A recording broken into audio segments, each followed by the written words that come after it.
What's up, Hippo lovers? Welcome to NAC2-Qualifier here. RiskyDice against Daniel, two of the lesser known players. And we will see them battled out in a best of 5 as well. They are roughly 2.3k, both of them. And I'm really curious how they will play. And we should instantly jump into this one because the action already started. We have Aztecs player, Mr. Daniel here. And he is blue against green. I think we can make that happen, yeah. He is already stealing a board. He's playing against RiskyDice, who's trying to chase the board but is out of it. And Stiff. It's another troll. Nili, can you show the artist behind the songs? I don't know, but in my Discord, someone uploaded the last song just like 3-4 days ago. I can look it up after the game. Nice that the first picture we see is an eagle stealing the board. Indeed, it's something you only see over at Nili AOE. Make sure to follow, like, and subscribe.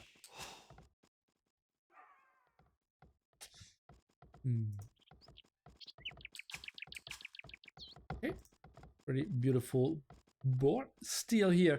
Let's take a look. In general, the map's somewhat open. Yeah, a lot of wood at the front here, but somewhat at the front, and oof. But nay. Not too happy with this map. Gold's reasonably close. Stiffy finally with the sub. Long time lurker, long time troller, and finally short term contributor. Thanks. Here. Not too nice to be pushed for Mr. RiskyDice, and the big question is, what will we play? We have a solid defensive stone, berries, and woodline. Gold can be maybe secured by some walls, but then we always have to fight against that hill. In general, the gold spot's not too nice for him. Dice not with the greatest map. Since those are wrecks, we have not included the restarts to, well, have just game after game. Everyone has one restart in the best of 5 series, and oh, we won't know what's that about. Green versus blue, is that so bad, guys? Give me some feedback. It's still the time where I feel I could go for a color switch if you want to. Could go for blue against red. I like to switch it up, but green, I can see the reasoning why it's not so easy to see on the minimap for sure. Daniel pushed 2 deers already and is now going for board number 3. What is he going for? Can't see green. Team colors. Okay. Keep the colors, says one guy. I'm going back to see, please. Yeah, change green, please. Fine. Green hard to see. I don't know what's going on. Disco, partisani.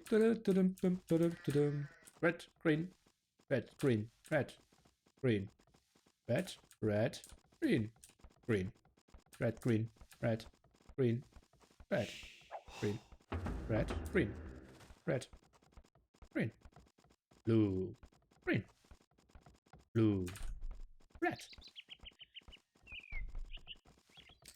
red. Someone just typing 2 question marks.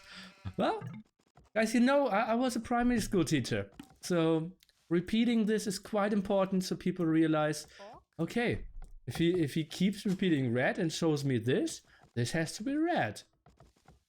That's how it works, guys. Learning colors with But nay. Papa Nili. Okay, 10-12, 10-15 uptimes, both playing pop 22, but I already hear military being produced out of our Aztecs player, who is not on gold, so kind of indicating a 3 M&A aggression. Maybe we'll add 1 spearman as well, adding some farms. Should have a lot of food rolling his way. Drunk Nili is best Nili. Why are people saying, yeah, he's taking drugs, he is drunk? This is my normal me, guys.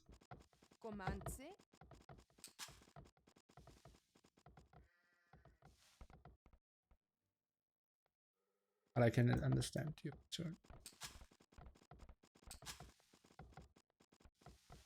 See an instant M8A upgrade, and let's see.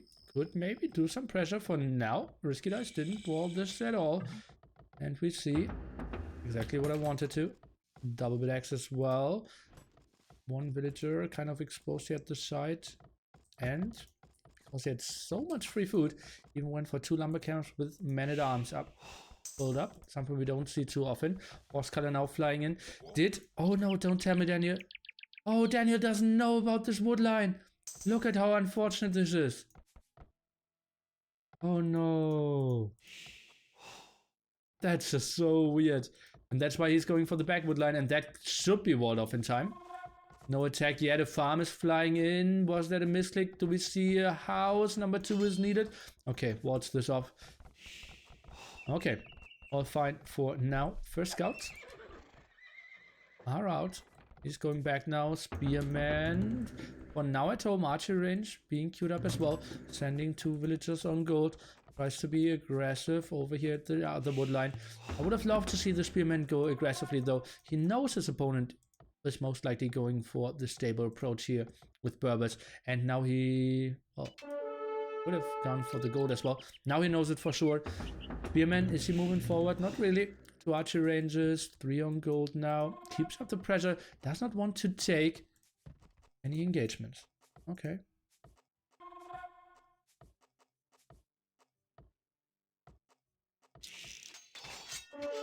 Oh boy, is taking the engagement and will take 1 kill against the scout. Will get cleared up though. I'm not sure if RiskyDice really needed to take this one. Maybe could have pulled some villagers and tried to buffer a bit there as well. That was 2 scouts lost, which he surely could have loved to see. Well, would have loved to see in the late game as well. Now going for some more. Now he's getting chased off quite a bit. I think he didn't really need to take this engagement so far off. Maybe he feared, okay, Spearman is coming over any second and wanted to fight before that. Well, he won it in the end. Not a lot of losses. Well, 2 scouts. Spearman, which came over, also is bringing T9U. Metal in the chat, a guy who plays at 3 GMT. That's in 4 hours against ACCM. Also trying to make his qualification through here. Archery range for RiskyDice goes for skirmishes. What does he see for now? He saw the archery range, so knows what's up, and now walls big time at the left hand side. Didn't really have any big forest close by, even taking 3 villagers to wall this off, and then wants to defend the left hand side. At the same time, trying to go for a raid against the gold spot. Lost some HP for his scouts earlier, but 4 scouts should kill that 1 spearman. Daniel spread thin. And first hit here, going for the full HP one, and that is a kill without any losses. Quick wards around, sweet drop. Will we see more? Yes, okay. Sweet drop by Mr. Daniel. Not taking any villager losses here. Woodline should be ward in time as well. Archers defensively. At the bottom with all the resources. Has some army around blacksmith here. And will go for fletching probably, to give his skirmishers some more firepower. No reaction yet on the wood line. That seems to be still open. Well, now it is for sure. Spearman scaring those away. Villagers walled themselves here. Daniel so far with a nice reaction. Either villagers here, sadly. No aggression. RiskyDice, he will be super safe. We need to go for 1 archer range as well. Is warding the left hand side. And will feel safe. It's like the time where maybe pulling some villagers onto gold would be a reasonable thing. Spearman, where did he go? I'm a bit confused. Did he die? I also saw a villager go down. Archers have been fletching. Can he get 1 kill? Will he get a hit? No. Those archers get away, and we are going into a longer game, I feel. It's too much on wood and pretty inefficient at the moment from RiskyDice. With that 5 on that wood line, and over here we have 14. Really wants to send some villagers over, maybe even to gold. Scouts still active. Archers could maybe even deal with them. Very low HP here. Could maybe micro a bit more. Trying to run around. Some of their friends are over helping, but now skirmishers. And Mr. Daniel, he has no answer to those. Is he building some eagles? Yes, he is. So he will have an answer to the skirmishers. Garrison one will send a second one. But now Daniel can just go back, honestly. One villager behind. Also now with the wheelbarrow timing. Really doesn't want to fight this off. Where are the eagles? One still idle. Archers. He really shouldn't take this engagement. Skirmishers. The only purpose is now to chase down the archers and do some damage against them. Doesn't really want to fight against those skirmishers. MBL did see that you can lose eagles against skirmishers in the Hidden Cup final against the Viper there on, I believe it was gold? No, it was Eldorado. But numbers aren't really on the side for Mr. RiskyDice to make this happen here as well. Daniel now will go forward and second stable from our Berber player. So we'll transition into a lot of knights. Makes a lot of sense against the NAC player, who then probably will switch into pikeman and monk aggression. Mining camp, not the perfect placement if you ask me, maybe one tile away. Could have been a bit better there. Skirmishers still around. Maybe could have kept them at home and safe just for later fights, if you ask me, but no one is. On the way to Castle Age now as well. 26-second window. One less villager for RiskyDice. Should actually have one more. The two villager difference. What do we see? We see wheelbarrow here against.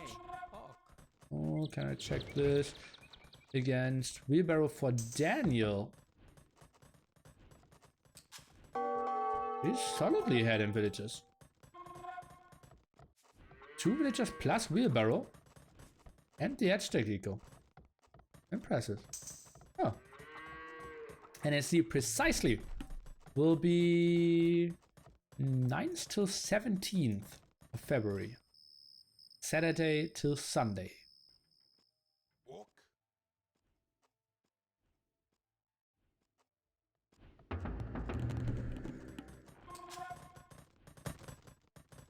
Lots of villagers on gold. 2 barracks, 2 archer ranges. That would be a big mix of eagles and crossbow pretty soon. Let's see. Won't perform too well against mass knights, and well, a third stable kind of is indicating that we might see mass knights. I like that. You don't see it, but I'm smiling at the moment. I think this is a good choice. Crossman, Bodkin arrow on the way. So is Bowsaw. And we'll see TC here at the front as well. Lovely stuff. Want to see the Eagle Warrior upgrade. Maybe some more upgrades for them. RiskyDice, I want to see him inside his walls as well. 15th February is my birthday. You have a girlfriend, that must be nice. He's expecting so much on Valentine's Day. And if you give her a nice Valentine's Day, she will always get heavily pressured into making it an even better birthday for you, right? Must be nice.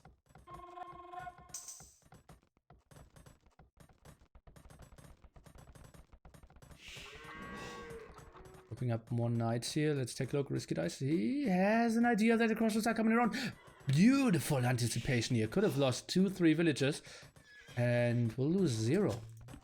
That was nice. More knights for him. Should just accept the army here. Sending the villagers over. I like this at the moment. Goes for husbandry. Just group up. Get massive knights. Wait for him to break those walls and then take the fight. But at the moment, it will be against the hill.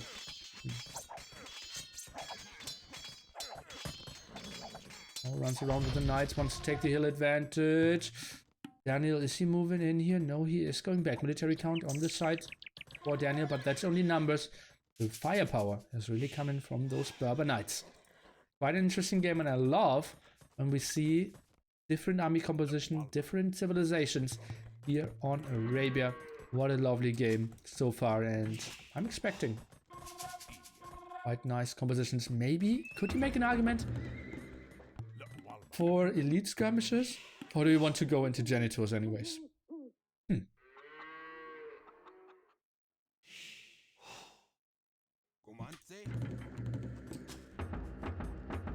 Eagle production continues. Now, pikemen at it. Maybe third barracks could be an option if you don't want to produce more of the archer ranges. Knights, they will instantly break through here, obviously. Gates are pretty bad when it comes to their armor. That house is a dream idea. Knights now going through, and they will do some damage. For sure, forging coming in, and oh, he didn't even instantly go for the gold spot. Maybe even loses only 2 villagers. That was kind of okay for Daniel. And he's building a palisade gate again. Why not a stone gate? You're on stone anyways. Uh-oh, but he will be trapped. Why did he go in? Oh, the other palisade gate here at the front. RiskyDice. Okay, needs to take an engagement here against the pikemen. Forcing Daniel off gold for quite some time. Villager count 6 more for Daniel. He has 3 TCs running for himself. Open woodline here in the back. Maybe RiskyDice could commit here. Going for knights and skirmishers still. Or he didn't really reproduce skirmishers. Looks like he will go for camel archers. Did do. The stone upgrade has 6 on stone for now. Even adding more. Nice quick walls here by Daniel. Absolutely bulletproof. Knights now cleared up without any more villager kills. That was very well done by Mr. Daniel here. Military now double the numbers for Daniel. 10 villagers ahead as well. RiskyDice not in the most beautiful position I ever have. Ever seen someone. How long will he be streaming? This best of 5 series till the end. So 2.5 or 4.5 more games. Daniel now on the side. With the, or maybe I've been feeling maybe I will play 1 or 2 1-1s after this. Why no Monkas? Monkas are pretty mobile, and he wanted to put on a lot of pressure early on. This siege workshop though, if he's trying to push here, a monastery could really be nice. I think he should have only queued up 1 ram and build a monastery at the same time. Going for ballistics now even. Does he have enough crossbows to justify that? Oh yeah, he does. So that makes sense. Now Berber player with a lot of knights. That's confusing to me. Why does he have 3 monks? Huh. Where's RiskyDice building his castle? Over here could be a good option. Protecting his gold, maybe over here though, because there are 2 gold spots and his relics soon to be. He has very little vision. I don't like that. An outpost over here, an outpost over here would be a nice option. Eagles now easily snacking all those skirmishers. They won't do much against all the crossmen. Now pikemen around. +1, +2 on those. Monks are losing their lives, or at least 1. And that's a pretty big army. 53 here is forced to build the castle over here. That leaves him exposed at the other side. Mobility problems will come in for RiskyDice here potentially as well. +2 attack now even for Daniel. And he is pushing up this hill. The monks are getting sniped. That will be a fight that RiskyDice will clearly lose. He's only taking it to secure his castle going up, which he will. And killing a pikeman running out, but that was it. And now Daniel, he's just playing ping pong. Aggression at the left hand side, now aggression at the right hand side, and there's no defense, no chance to go for castle. RiskyDice, he had the resources to go to Imperial Age. That wasn't the right stuff, my friend. Oh boy, this will be all the villagers dead. Will lose his stone, will lose his gold as well. Some villagers trying to save himself, but that castle, that TC is done, my friend. Villager advantage will even increase. Look at overall population. That's ridiculous. 145 against 80. Needs a stone wall behind that. But the Rams, they can pressure this. And where is he going to him? Uh-oh, 12% here. I think we might even see some pressure on his main TC. I was at 600 HP. If he is getting an SMS now, go for it. He is going for the imp. In this TC, he might kill the TC. 30% though, but he might not know it. 11 military. Won't really do much. Reinforcing with houses. Oh, he's going for the kills. He will get him, guys. Okay, but even then, what is he going for? Camel archers? He didn't produce any yet. 50%. Castle is going up. I think he won't commit. That was a weird move. Why did he go for... He didn't see the castle. Why is he going for the kill against all the houses? It makes very little sense. Nice quick walls here. Did send a lot of villagers. Military count just brutally in favor of Daniel, who is now clicking up. Was a bit late there. 2 minutes behind. Oh, tries to go for some more map vision. Wants to get some relics for himself. At the moment, 1 relic to none. Is controlling this nice area, controlling the stone and gold. That means probably no more castles from RiskyDice. So actually, he could afford a third one.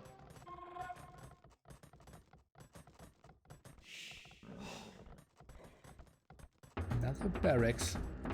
We're expecting a big eagle push to continue. And a lot of pikemen as well. RiskyDice. I don't know what I would recommend for him. Camel archer. Oh, he's going for cavaliers for now. Maybe he can get some raids in before. Tricky spot. He's getting a very fortunate extra gold spot for himself. Must be nice. The raids here at the front. We see gate locked and the repair is starting. Eagle warriors trying to scare the knights off. The Rams actually doing quite a good job of clearing a lot of houses. But well, we have 2 castles, we have some TCs. Not the biggest issue then. Reasonable fight for Mr. RiskyDice, but look at the score. 6.9k to 5.2, and he's now coming to, or getting into Imperial Age as well any second. Rams are getting cleared up. Quite a sloppy play from our player in the blue trunks, but not too important.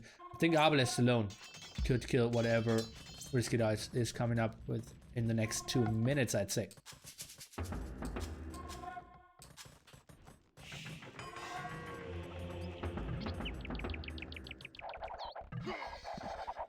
Oh, running into the hill. He has ballistics. Okay, what is he going for first? Traps. I want to see Arbalest. Okay, plate armor. Oh, we're building a second blacksmith. Love that. Market as well.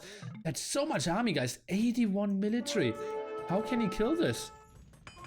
Don't see that happening. Elite Eagle Warrior upgrade as well. Well, that will be stopped for now. Where's the golden come? No gold here. That's somewhat in the forest. Not too great at the moment. Actually has some of his opponent working for himself. But those eagles, how can you stop those? Don't really see that happening. Again, going back, trying to clear up that hill. Some barracks now. Mass eagles, mass crossbowmen. Still no upgrades on those. Wanted to go for the eagles, which makes a lot of sense as well. Okay, and it feels like RiskyDice is thinking about taking an engagement. Has 80 villagers against now a maxed out Mr. Daniel. Going for arson, going for tracking and killing all the cavaliers over here. Pretty easy engagement for him. Can go back. Castle is going up. And it feels like RiskyDice maybe only waiting for the +4 defense and then he will move in. Another trap around. HGG, well, it kind of feels like it. Remember, people know what's on the line. They want to fly to Hamburg, want to play in a $5,000 tournament against the best players in the world. And yeah, flight expenses, hotels, all the food. I can understand why they're maybe staying in the game a bit longer than necessary. It's the first game for them in this tournament as well. Bracer now coming in. Eagles not too well positioned. This could be a good fight for RiskyDice. But overall, counts are still 180 to 120. Hill advantage working well for Mr. Daniel. I think Bracer, was it cancelled here? No Arbalest still for Daniel, and he lost this fight significantly. But pikemen are around. What is this? Is this an extra TC? Is it a castle? Extra TC. We get a big raid over at that side. That was stopped as well. Maybe RiskyDice fell. Okay, that was a good fight for me, but that was only one. Pop difference now up to 50. Camel Archers only +1 attack, and the RiskyDice he sees it's too many fires to put out, and he GG's this first game. Arabia and Daniel, our overall seed number 10, I believe, is taking the first game here. Finally, yeah, it felt a bit stretched. We can all agree on that, but as I said, it's so much on the line for those boys. In a rated game, I would have flamed them. Oh, why are you still in this game? It is over. But tournament games, you want to squeeze out the last tiny bit of a percentage that you feel you might still have. And that's what he did here.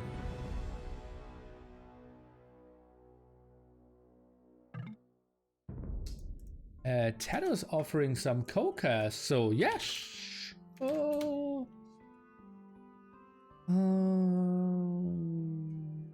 Actually, I'm a bit tired. I think I wouldn't do too well with the co-caster. Let's do another time. Lovers. Somewhat tired at the moment. Wouldn't work great with the co-caster. Okay, so yeah, he sees, he says, I'm trying to be energetic here, and he says like, yeah, I see that you're tired. Ay. Okay, then let's take a look at the leftover civilizations here. But yeah, TaToH will come over at other times for sure. And okay, no more Berbers and no more Aztecs. Next map will be Golden Hill again. Mongols could be a good option for Daniel here. I think Mongols could be pretty good. Italians kind of has to be the civilization for Mr. Chart here.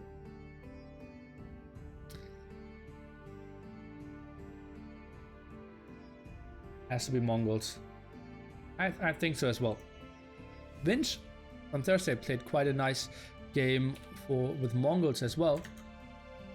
And against TaToH on Thursday, that was quite lovely. Oof. I'm really excited for this tournament. Where the Chinese players, it is Chinese New Year at NAC2, so they can't make it.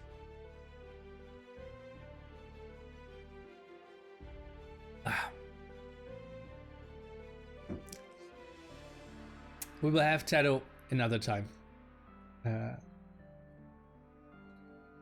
Sorry for this one, but yeah, I'm already pushing myself with coffee in here, and I just know myself well enough that when I get really tired, I'm not a good caster.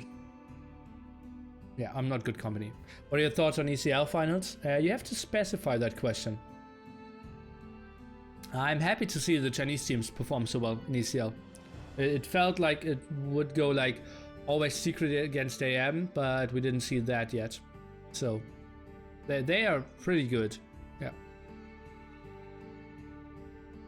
Okay, then let's jump into game number 2 here on Golden Hill. A pretty interesting map. And we've seen a lot of different approaches. Most of the time, water wins the game, but we have seen some land shenanigans for sure, making good stuff happen here. We have Daniel indeed going for the Mongols, though has to be very aggressive here on water. Put on a lot of pressure against our player from Japan. It is Mr. RiskyDice. Did you enjoy the finals, Nili?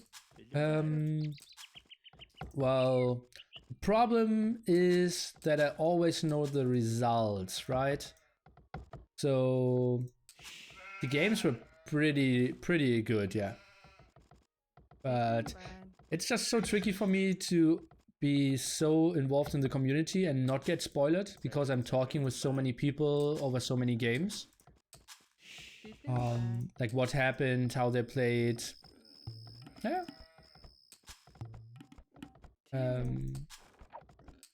So I think the games were great for sure.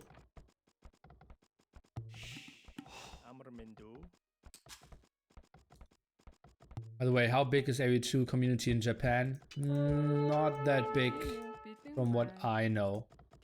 They had some good Nations Cup teams, but not too many players. And well, there's one Japanese streamer, right? Noboru. And he didn't have the greatest viewer numbers. So there can't be a big supporting community. Guys. What did we say about Mongols? We said they had to be picked because he needs to go up very quickly and put on the pressure, right? What helps putting on the pressure? Short distances. This dog isn't really aiding that.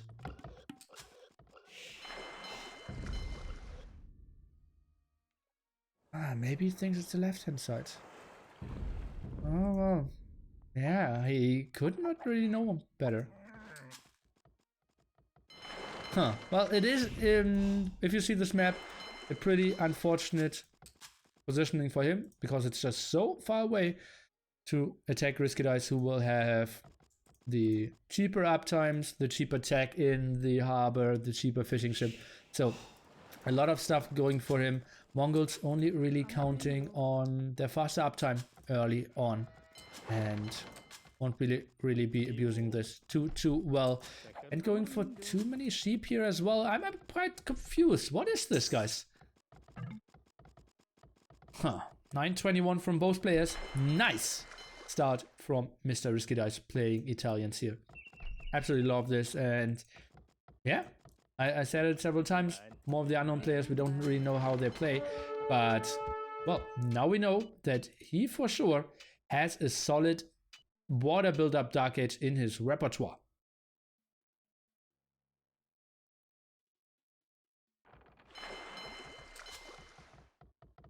Only 3 on gold.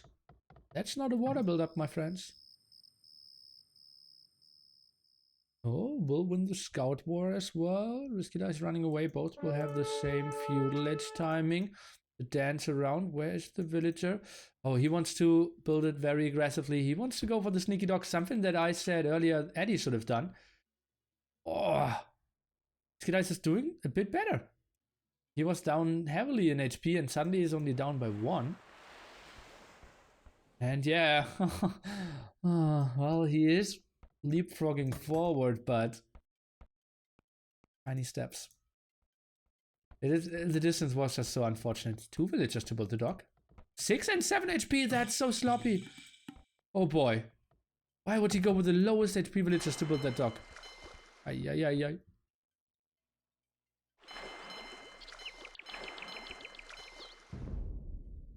And Daniel, where are his waypoints? He sends one here.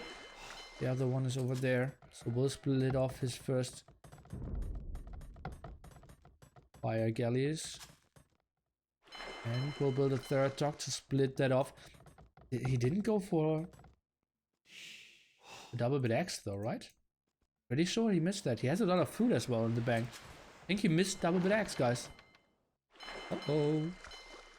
Be some problems if he doesn't notice for a long time.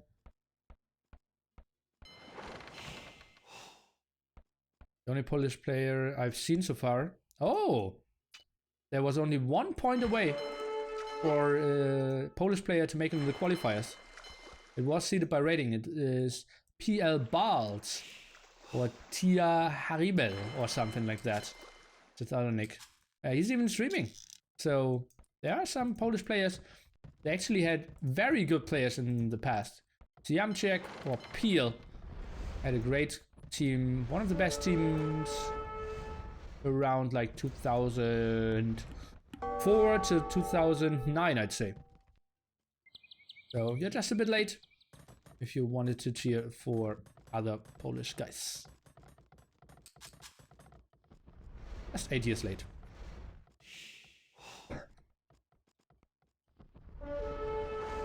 First one of Daniel, not doing too much. We still have the only kill was this scout, and that's a lot of damage against Daniel here. Scout still around, has a good idea of what's up now. It's a lot on gold. How much gold does he have? 130. Third dog was quite late. For now, not a single kill on water. That's engagement Daniel could take. Those 3 dogs make it tough to really have them positioned together too nicely. He can go for the aggression, can split around, put on the pressure, but it's tough to organize this. Who are you rooting for in this match? No one really. At the moment I'm just rooting for high-level games. They don't even have to be too close, but I want to learn more about the players and really see them perform well to keep my hopes high for the next rounds. Because I believe the winner of this will play against Back T and the loser against Eddie. And I really want to see 2 great series there as well. And for now it looks like they are okay-ish on water here. And no, their build orders are playing with a lot of aggressions, and those are the real first engagement. No double bit X. We can check that in a second, but I feel like Daniel is missing it, yes. That's a rare thing on this level. Not have this researched. But so much a tower now. I think he could have built this even closer. If he built a tower there, it could have been even closer if you ask me. He's going for the ballsy move anyway. So this is a 3v1 attack. Good stuff here for Daniel. Now he's splitting this off. A demo coming around. That could be a big hit. Let's switch over into the point of view of RiskyDice. And he will eat a full one, I believe. Well, at least one against the fire galley in the center. And this is good stuff for Daniel at the moment. At the same time, he's retreating here, but saved 3 of his fishing ship. Military count 8 to 7. And suddenly the tower could help out. He at least could always repair the fire galley here now, and this is a tricky spot. This is pretty nice. Also controlling the center. In the long run, we are fighting for all this gold and stone, so I love this play by Daniel. Where's his fishing ship? Are they safe? Well, they are far off.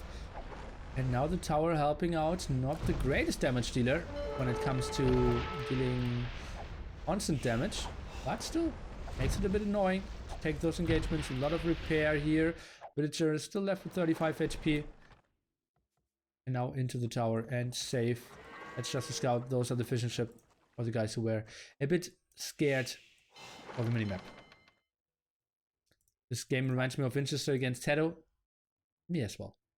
I like how you barely remember to breathe when you cast some intense actions.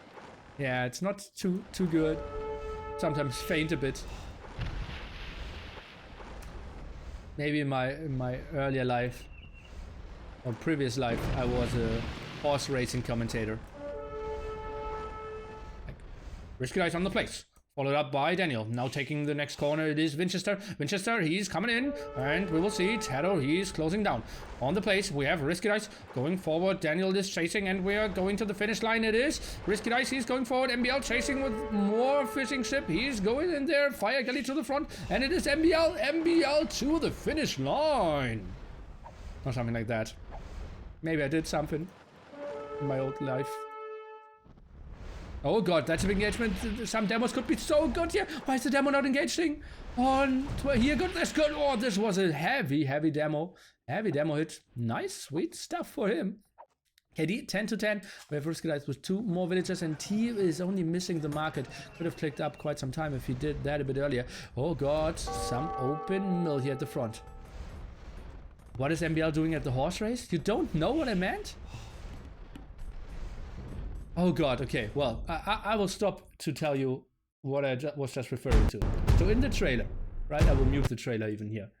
So this is like highlight scenes from players, and MBL has the highlight scene here that he's chasing with fire galleys, and I was referring to that. Look at that big demo hit from Liereyy. Jordan, micro over here. MBL chasing with fire galleys. And that was what I was trying to refer to. Yeah, okay, we're continuing here. Oh, big demo hit over here. Oh, and oh god, that's the wrong scene. My bad. And yeah. So that's why I included MBL, because it was chasing down with fire galleys.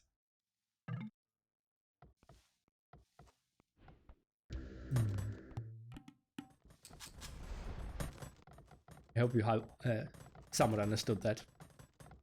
It's weird if people come over and that's the very first stream they ever catch of me. They think like, why is this crazy dude on drugs all the time? And why are like hundreds of people watching this guy?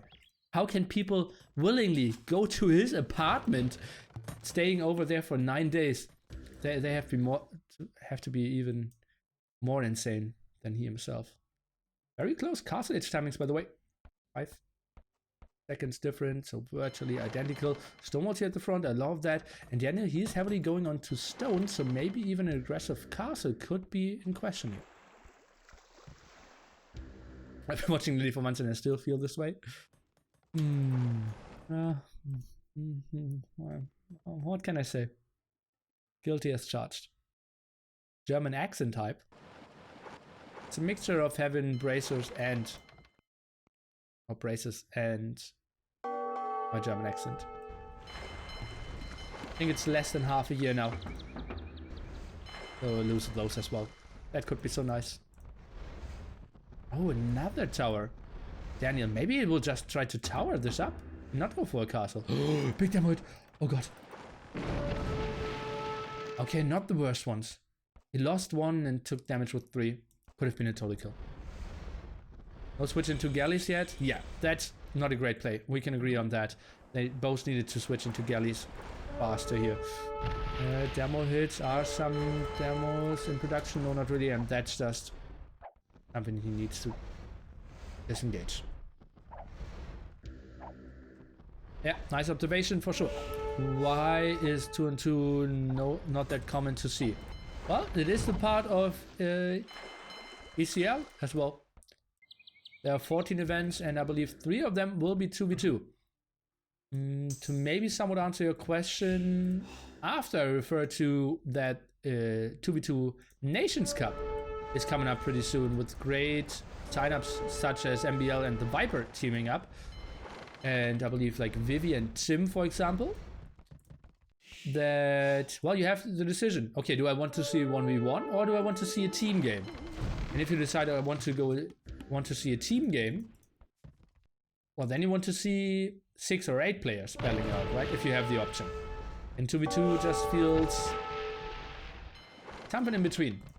Some 2v2s are also 1v1 twice on some maps and some scenarios. Nicov teaming with Black. I hope he's teaming with Twig. But on Talk of the Empire, he said they don't know each other too well. I'm not sure if that is an option. By the way, I didn't give you an update on the landing over here. We have 4 knights out. Going heavily onto stone. Is he himself at home here? He's got a RiskyDice. Water control now heavily in favor of the Italian player. 18-9 military there. And center control will be lost. Knights now coming and oh boy, only 1 layer of palisade walls. Will be tough to re-wall this. Then villager is going down here for sure. And GG even from Daniel. Hi. Okay, let's check by the way. Did he go for do we need to switch point of views? I think so, right? Mongols. Yeah, we have to go into his point of view to see that. So Daniel, and did we see the wood upgrade? No, he didn't have double bit X till the end of the game. And this is a 25-minute game. So that really cost him. Then the split dogs. RiskyDice having a better civilization as well. So a lot of stuff going right for him. And therefore we will have him on the scoreboard, evening out the series. And we will see at least 4 games. For all the Acropolis fans, you should be happy. Are you teaming Jordan? I asked him and he started laughing. I'm not sure what that meant, so I will ask him again. But I think it's unlikely. At the moment he only has very limited time and really likes to play a lot with his secret boys. So I think ECL has the high priority over the 2v2 Nations Cup. Civilizations. Let's take a look. We are having no more Italians and no more Mongols. Cross Huns are pretty good here. You can control a lot of pawns. Can still go onto land quite nicely as well. Would be a good choice. Then Magyars for Acropolis and Gold Rush Slavs. I like the tips here for Daniel. On the other side, I see probably Britons on Gold Rush, Franks on Acropolis, and therefore Malians on Cross. I could go with that. My hoodie, or my shirt, seems to be green enough for my green screen to be detected.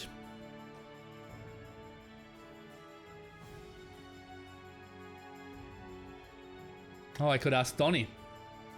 That would be nice. Better take it off then. Ah, I see what you tried there.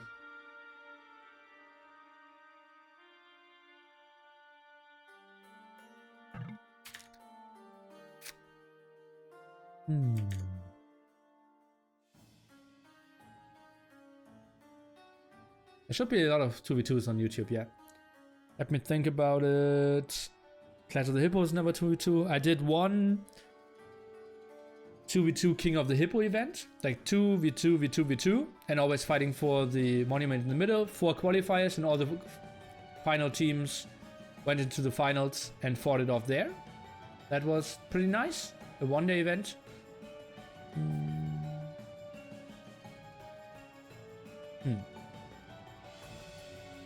Can you link the trailer, please? Exclamation mark NAC2 will help you out. I will give myself another treat, and then we are jumping into game number 3 here on Cross. The winner indeed will play, let me take a look at that again, against Bacti, and loser against Eddie. 4v4s are nice as well. I tried NAC before. It's not NAC, it's NAC2. And no caps lock. Donnie carried on Friday versus Nili. He did? Didn't they lose a 3v1, if I remember correctly? Didn't Nili go into a talk show? Or into a show in front of thousands of people watching? Just commented, or was commentating out of this world, and then casually won a 3v1. Maybe that happened.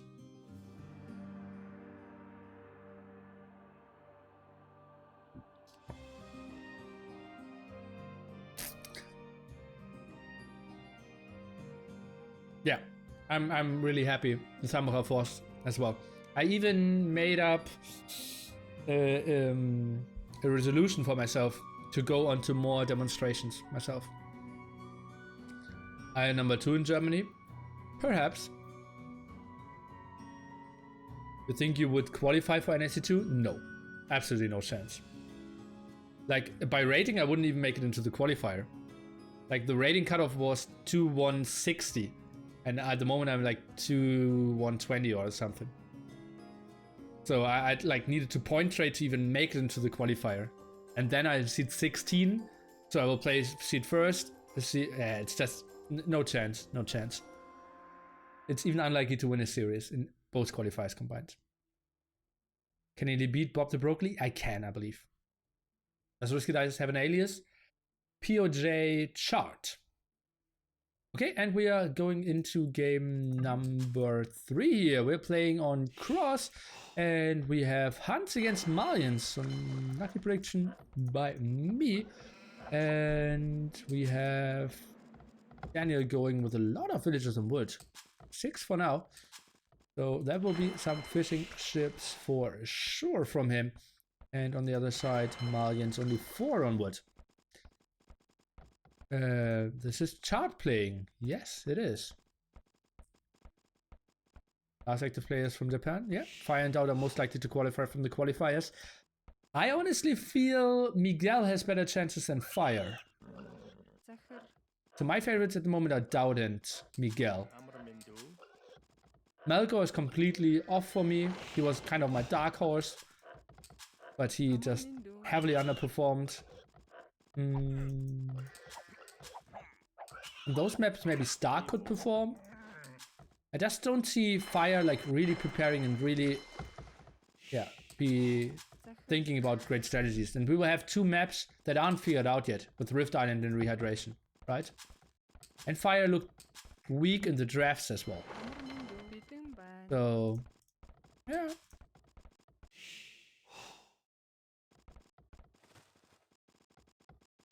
Will be tricky, but yeah, Fire is clearly one of the top 4, top 5 to make it, right? Yeah. Back T is a strong contester as well. Ah, it will be tricky. 3x Tyrants for sure.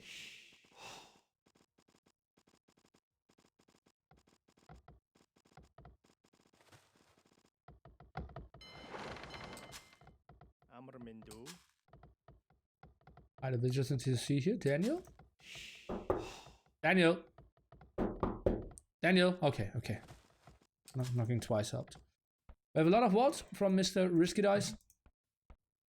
Even quick wall the outside, and now the villager is trapped. Does not want to get dog sneaked like T was able to against Eddie.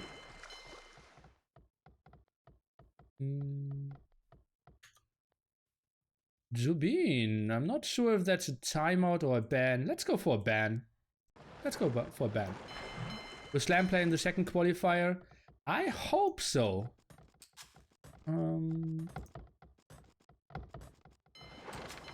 I think he will. Okay, walling off that side now as well. Seems like everyone will have his own pawn for now. 4 fishing ship against at least 6. Looks like Daniel will go for archers. On the other side we have some on gold here, so RiskyDice.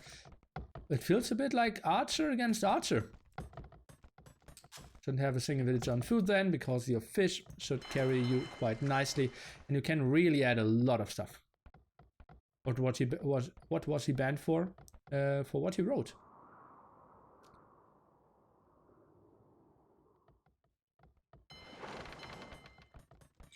I want to see best of 21 by Nili again, and T90 commented by Doubt. Well, at the moment, I'm thinking about the idea for NAC2 to have a fun day. Like one day where we will only do stuff like Doubt and Viper. One guy's doing mouse, the other keyboard against MBL. And Liereyy, one guy's doing mouse, the other keyboard. Casted by TaToH and Jordan. Or like micro scenario, Liereyy against Doubt. We could maybe squeeze something in, like me against T90 or something. Casted by Doubt. But Doubt needs to qualify first. Keep tuned to see about that. Will you vlog NAC events other than the games? Well, we will have 12 hours of content per day. And it's only like so many games we can cast. So in between games, there's a lot of stuff happening. And I'm uploading stuff on my YouTube like I did last time. RiskyDice going for the second pawn. So is Daniel. So lovely play by both of them. That's all secured for now. We saw a stable even. So 3 on what? Why are we seeing stables from both? What am I'm really just showing you stuff without even realizing how heavily they're misplaying. Why are we having 5 villagers on gold and 3 villagers on gold and are going on stables for both players? That's weird.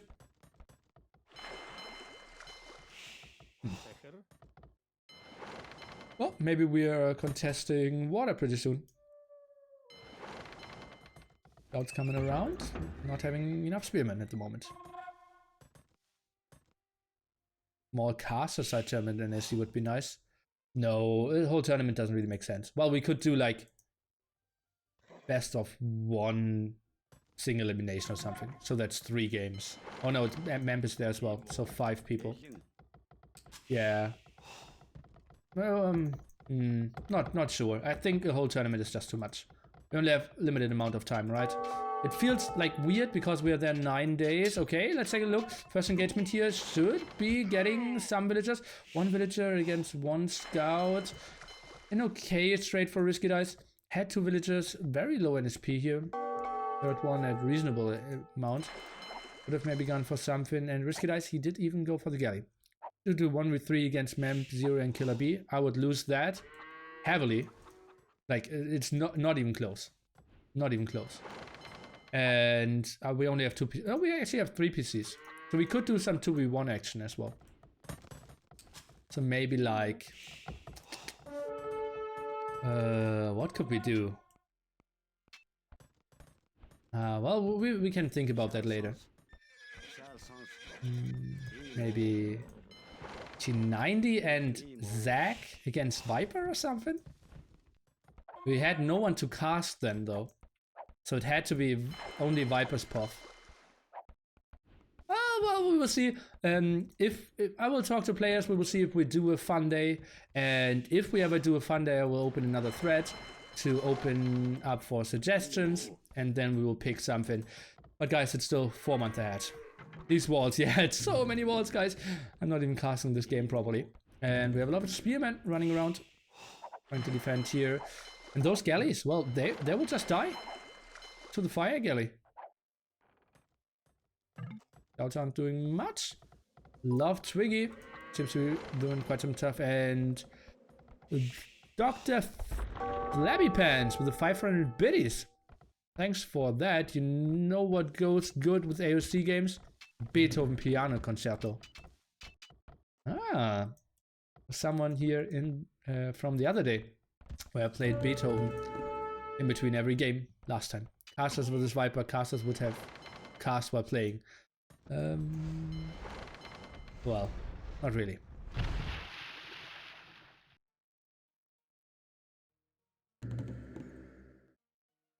Exclamation mark brackets will help you out indeed. WBro now for both players. 1 villager ahead is Daniel, which isn't too important because we have 16 against 11 fishing ship. Those galleys are helping out a bit more. Now going for another dock. This looks good for Daniel, if you ask me. Castle Age, what will we see? Malians. Well, he should have a good boom. We'll go for knights here for sure. Should be floating in quite some gold for Mr. RiskyDice. And that will be mass archers now. Oh god, look at those walls, guys. Oh, Daniel. Okay. Oh, he wants to control a lot of the map, as it seems. And those are 7 scouts, though, against 5 scouts to spearmen. I think that's a fight that Daniel could win. But first of all, he needs to engage. Oh, but 3 spearmen are now coming over. 3 spearmen are now coming over and joining the fray, trying to wall in the scout, even abusing that there was a palm forestry around. So nice move there. 1 spearman down, and let's see if RiskyDice can do more damage. Lost 2 scouts, and meanwhile trading it off against only 1 spearman. What are we seeing on water? Some more engagement. Ay. How did he let that happen? 3 galleys. Sloppy play.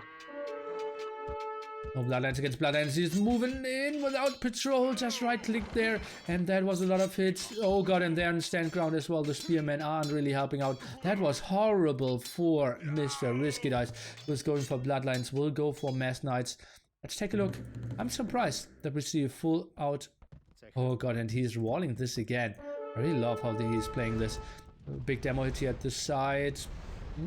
Still attacking the dog? No, they're not.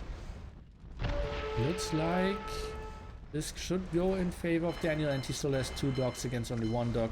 So should be his win. 3 scouts, somewhat active. Bloodlines flying in. Crossbowman upgrade as well. Could go for some damage. I think he will just get cleared up. I want to see a 3rd archer range.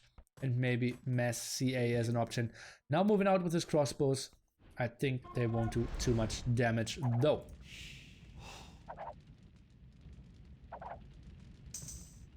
Why did he go for galleys? Well, if you have galleys, you can actually prevent the dock from going up. You just have them mispositioned.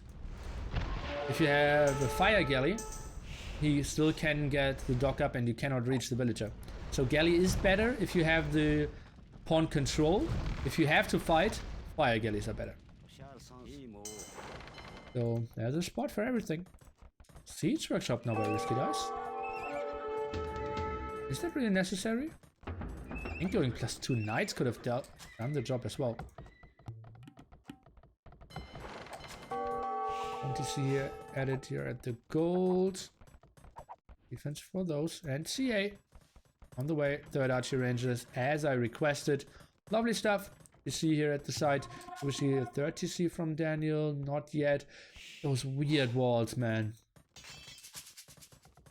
Okay, now CA are shown. Crossbows. I believe they are losing this fight. Oh, it was no +2 yet. Okay, that's surprising to me. Didn't go on gold enough. Oh, he had those villagers very early on gold. And therefore I had gold floating. Maybe felt, okay, I don't need more. But then he's investing into some and suddenly only had like 8 on gold. He's now getting pushed here as well. That's why he's building the market. Balance his eco a bit better. Feels like Daniel can't do too much at the moment. 11 more villagers though. Fishing ship count at the... yeah. Same amount at the moment. Crossbows. Oh god, they're getting out just in time. Can't really tell who is winning this fight. Feels like, oh, okay, now I know. Okay, now I know. It is Mr. RiskyDice. And, well, see, I have to go back. Attacking husbandry.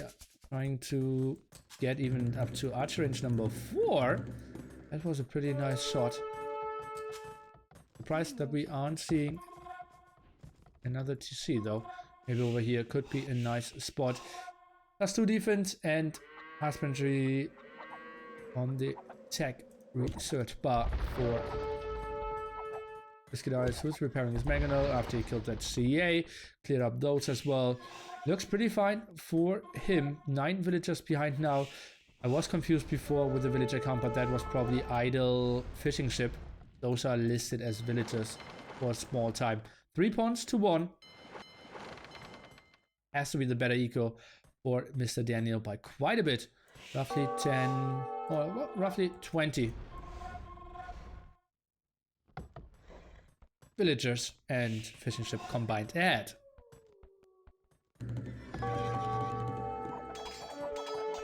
For archer ranges, do I have ballistics? No, I don't even see university this far.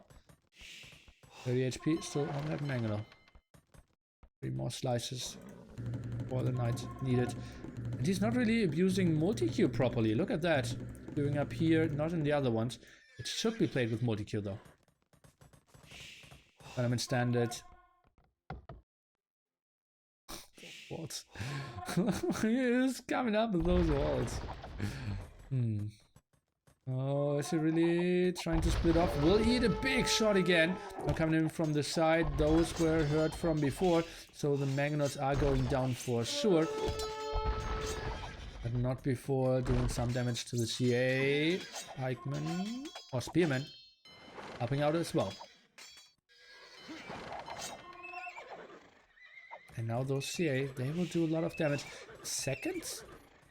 Stable at it. So Daniel, he is going for a big castle attack. Love to see the addition of some monks. Some more camels as well here. And well, that villager is just dying easily now. Kind of walling herself in for the greater good. Third stable. So we will see massive castle age attacks here. 8 villager. Oh, only the difference. Oh, that's... Where's the 30C? Huh? You don't have market. Where's the 30C? Am I confused? Oh, it's on the outside. Okay. Oh, and those CA need to go back. Only now ballistic. I think you should have gone for ballistic before you went for force archer range. But now on the hill, and I think those camels are trapped. Uh-oh, I feel like our Japanese player will lose all his camels here. Yeah, he's taking a reasonable engagement against all of those CA. Would have loved to see some microing back here. But he will go down and lose every single camel. At least he should be if ballistics finished a bit earlier. Military count now 23 to 11. That's obviously bit off because we still have some water army. So always discount 5. So let's say 14 to 26 land army here. But camels will do a solid job, even a conversion of the knight here. Exchange for the monk. You guys will take this. Forging now. Maybe pike push could even be an option. Siege workshop now from Daniel, who isn't microing too well. I'm not sure how good the ping is between USA and... Oh god, he's moving in completely there. That was a misclick for sure. Maybe wanted to right click and then got a lot of hits against him. Those camels are doing way more damage than they should. One conversion against the CA, even something we don't see too often. Oi, oi, oi. Intense game. Villager count, somewhat even. Horse color. Oi, oi, oi. Well, only two farms yet, so probably had a good time. I thought about like, that's too late. But if you only have 2 farms, that's completely okay. RiskyDice has way more though there, but pawn difference is still 3-1, and you see even the starting pawns aren't really fished to the end. Now, fishing traps added, so 715 food exchange, 100 wood and some time. And what did I say? I want to see a pikeman push, and Daniel delivers. Adding a barracks now, and he will really pressure, is going for the ram attack here in Castle Age. And camels won't perform well against a ram pikeman push. And that's even 3 barracks here. We have 4 archery ranges working, and is that a 4th barrack as well? So full on Castle Age attack from Mr. Daniel here. What does RiskyDice have to counter that?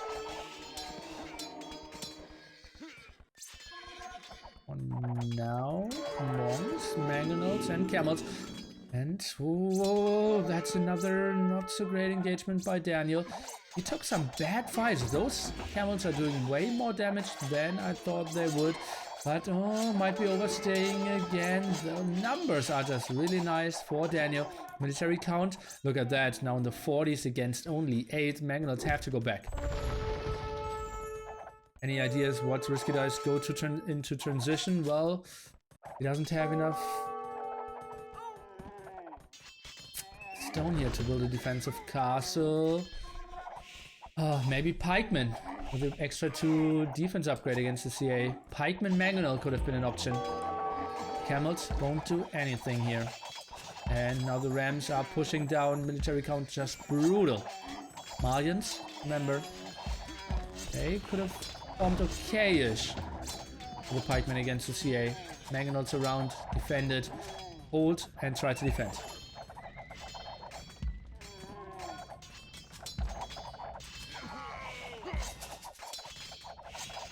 That you see is going down, and with it potentially 13 villagers. Tries to go for another gold spot over here. Knights are closing down the distance. And yeah, military. What is this? 3 military? This game is over. This reminds me of game number 1, where it was long over. Daniel now with an incredible population lead again, 170 against 100. And RiskyDice, well, maybe he's thinking about civilizations for game number 4. Maybe he, well, I have no idea. Messaging his mama, oh, I will be late. We're going into game number 4 here. Because this game is completely out of his hands. And the GG. Daniel, after winning game number 1, losing game number 2, is now taking back the control here. After a solid game, Hunt's pretty good, 3 pawns pretty good as well, and then CA's. I think that engagement wasn't great by RiskyDice. Maybe a bit of an underproduction, and I think the main issue was really 3 against 1 pawn. It's just so tough to win against that. KD, somewhat even, but largest army out of this world. 71 against 19. Look at, oh god! I think I've never seen that before. Even food count in the 11k range?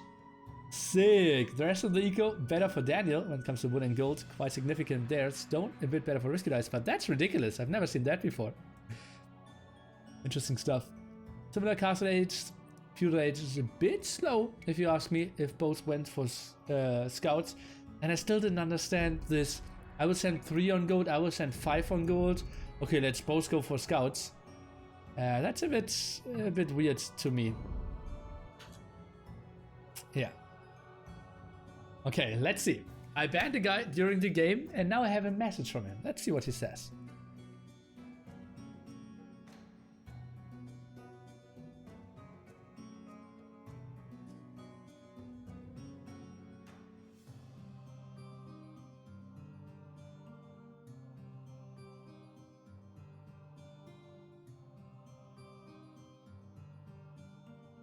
Oh god.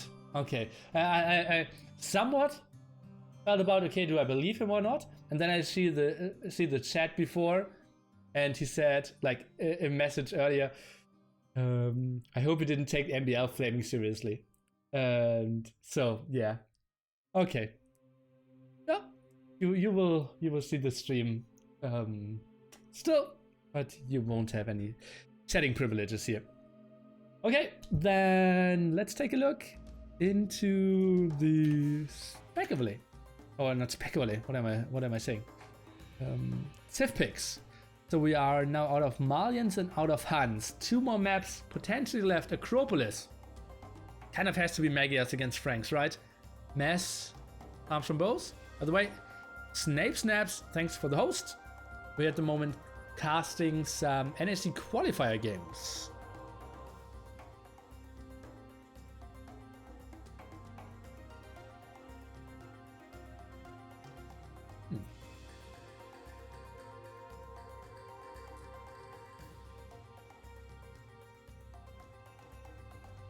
Oh, well, do I have sound off? That's weird. Why it didn't show?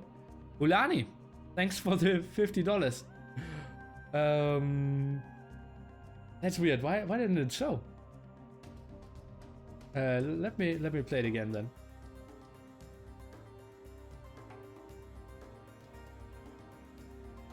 Is it?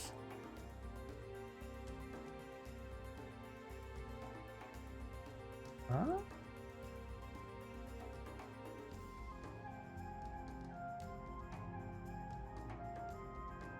Twitch alerts off?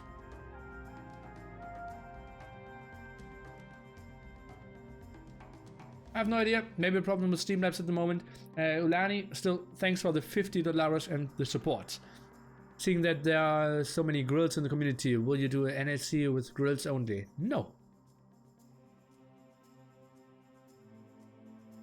Why did Winchester advance only with 1 win? Admin win. Doubt couldn't get his internet to work that evening. Did Back T win? You can see the bracket.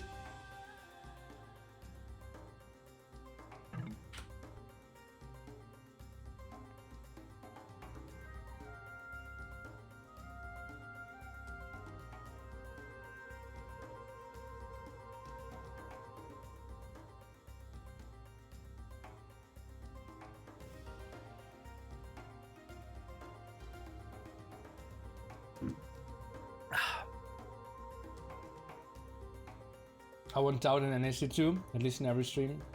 But I want him in NAC2 as well.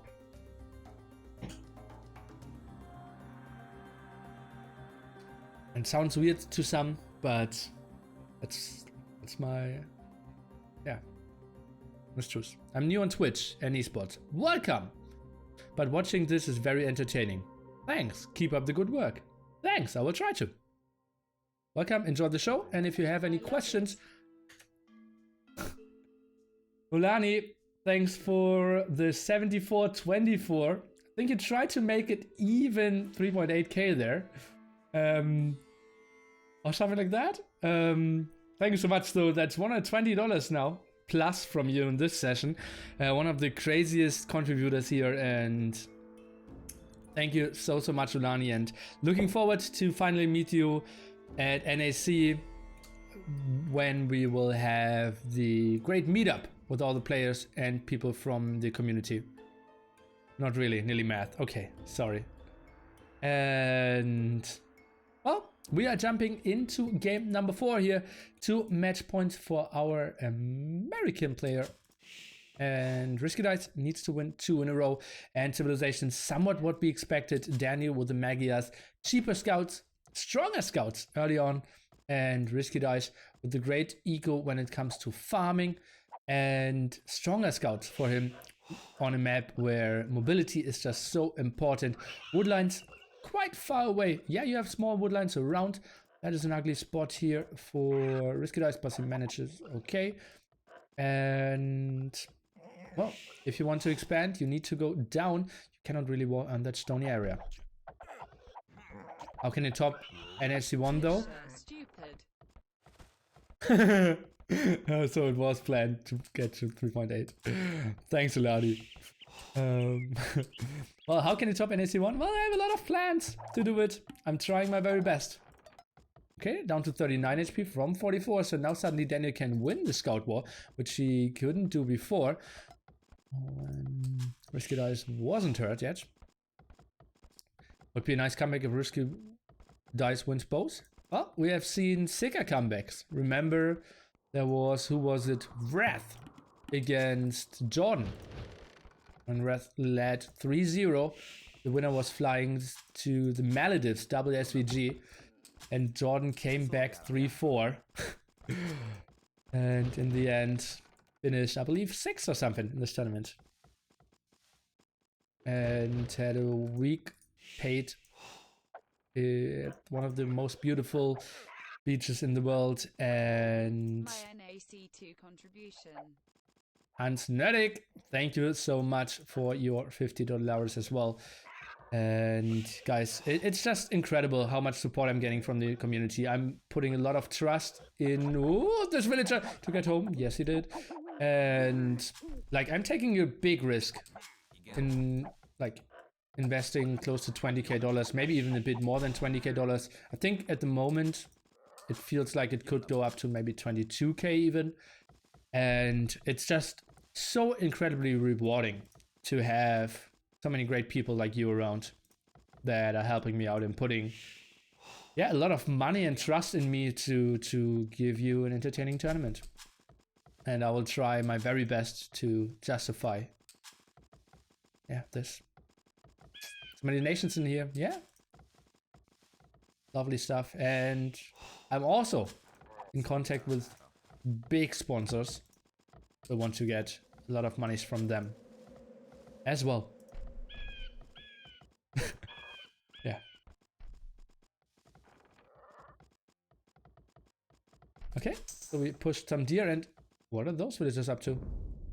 They're trying to get wood? Or is that a crazy forward? 5 generally indicates wood. 4 would have said forward for me. Frank's perhaps better on this map than Slavs and Magyars? Potentially.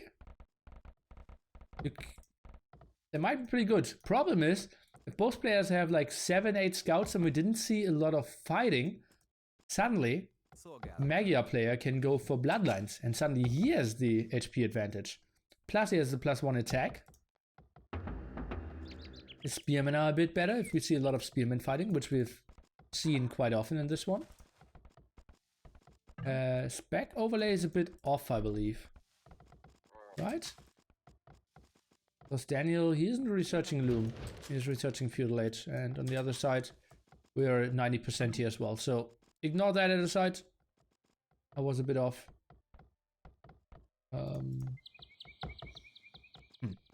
Maybe I edited it a bit late. Let me see if I put it off. I can't?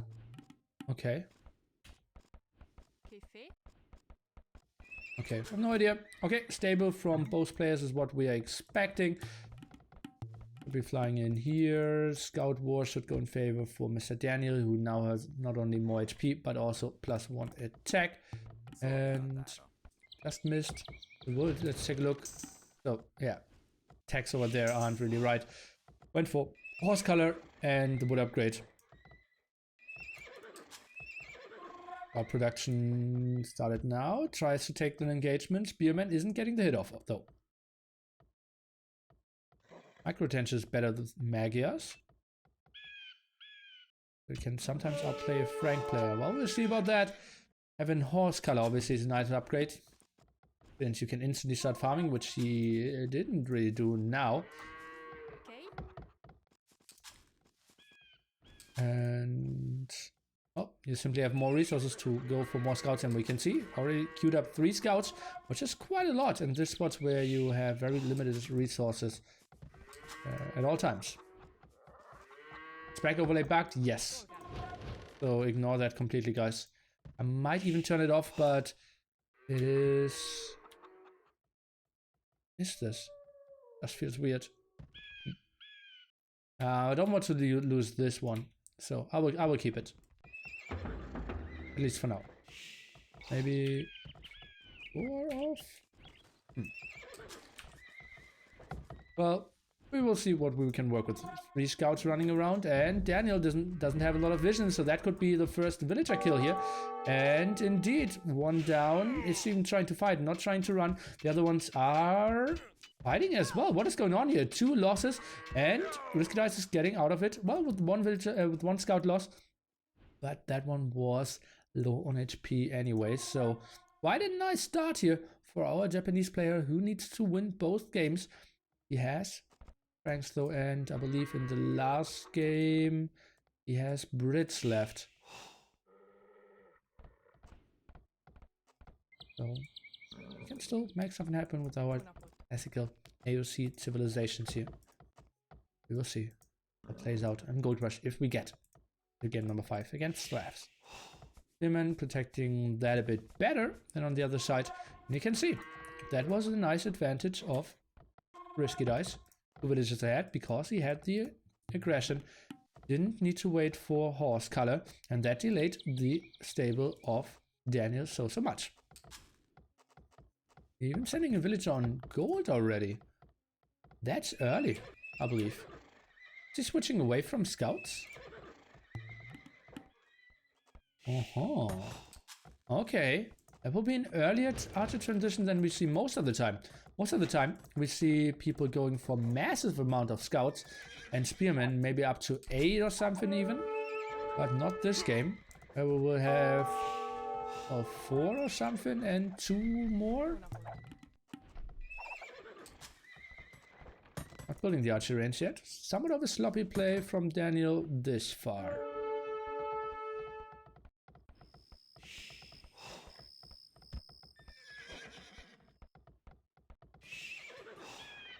More scouts from RiskyDice. His woodline is completely safe. Could have maybe added a gate here as well. Maybe for bloodlines. For bloodlines you're only sending 2 villagers. You don't really send, or like you don't really build a mining camp that early. And now he's heavily outnumbered. 3 scouts around here, a lot of spearmen protecting. A lot of villagers on stone, I'm surprised by that. Seems like we have a defensive tower. No, we don't have a defensive tower, we have an aggressive tower. At the same time, RiskyDice won that side. Military count 11-6. That villagers walled in, more spearmen could go down. And that will be tricky. Where's the wood line? Very open and not very efficient for Daniel. This will get pushed back. This is a nice start for RiskyDice, who has forging as well.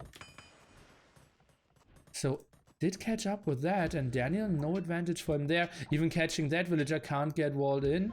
And now the tower, this is getting tricky. 2 more spearmen trying to fight this off. They should win this one. RiskyDice with small misstep. Just a tiny one at the same time. Spearmen here, this is a scrappy game. I can't even follow everything. And they are even fighting with all those units. Oi, oi, oi. Daniel going over to the left hand side.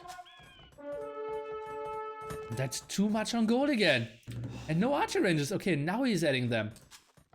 Daniel. I'm not happy with those gold transitions in game number 3 and 4 here.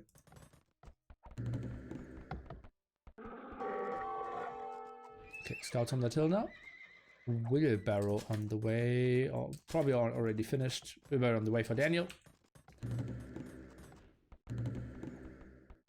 Archer range number 1. That wood is so exposed though. What are we seeing? Okay, more villagers going to the right-hand side, maybe running into some spearmen. Oh, doing some damage against those villagers. One could go down, not even that. RiskyDice saves her. Cannot build towers on that stony area, so maybe some thrashing over here could be an option. Does RiskyDice have any idea about the woodline here at the left-hand side?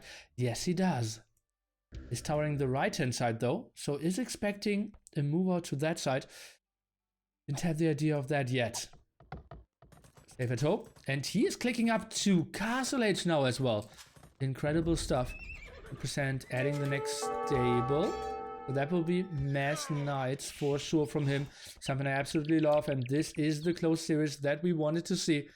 Sweet, sweet stuff. And RiskyDice.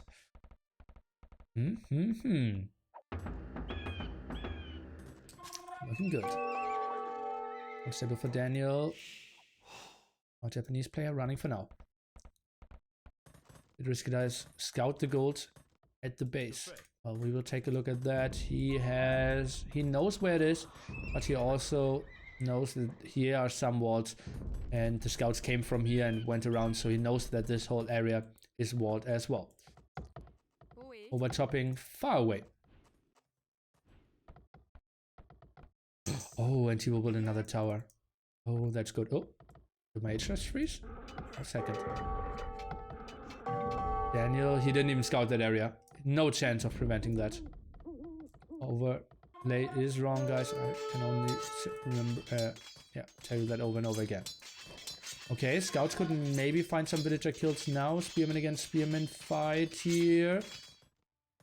Some army out of position for our Japanese player in the red trunks. Woodline even taken over here, something we don't see too often.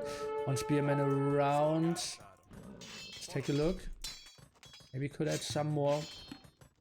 His barracks. Okay, he's sending the army back. Should be fine.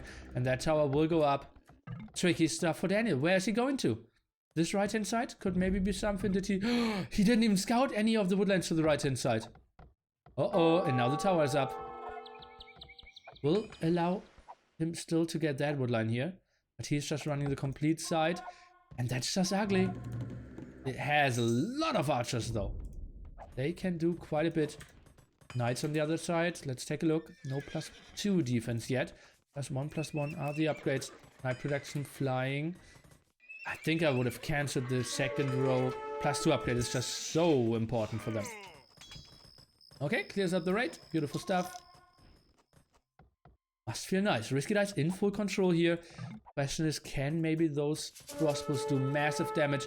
Maybe if they go in over here, there's not a lot of protection. HCC could be desperately needed. Is building it over at the woodline first, though. Wants to protect that. Archer range number 3. He goes on to CA again here with the Magias. No bonus for them in Castle Age. Could have a nice transition when it gets into mass. Magia CA in Imp, though. We'll see about that. Quite some time away. And he's not properly walling here. Daniel. Oh no, he is regrouping with everyone. He should have. Oh god, that could have been rewalled. Okay, let's take a look. Daniel. No reaction from him yet. Will he just die with 4 hits because forging is on. Is already researched. Only one going down though. Crossbows, and they can't attack the main gold spot at the front, which I wanted to see. They are needed to walk back here and defend here, but those are quite some losses. And that's a problem because he got pushed back from the woodline. He is going for that open wood here. Is walling in some villagers. Nice job here. But in the end, that will be some heavy losses. And look at that. Standing the low HP ones at the front end. It's not your stream lagging. I have no idea. My game just isn't running super smoothly here. Do we see some more hits? No, he's even walling in those knights. And, well, it's still open at the front. So those knights are dead for sure. But we'll take some villagers with them.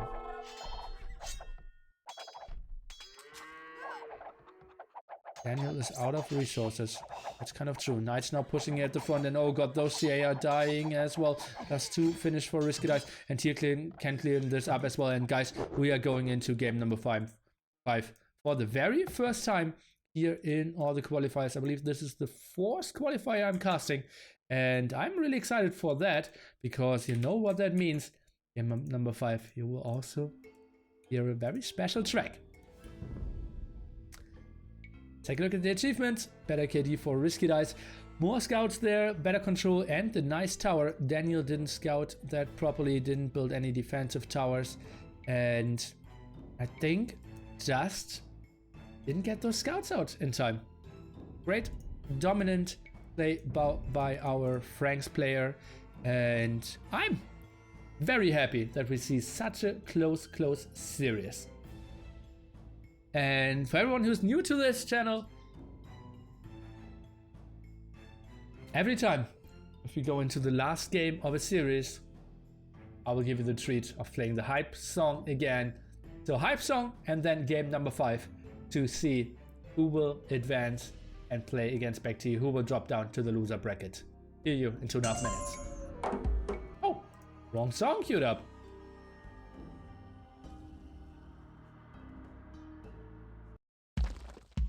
Right song queued up.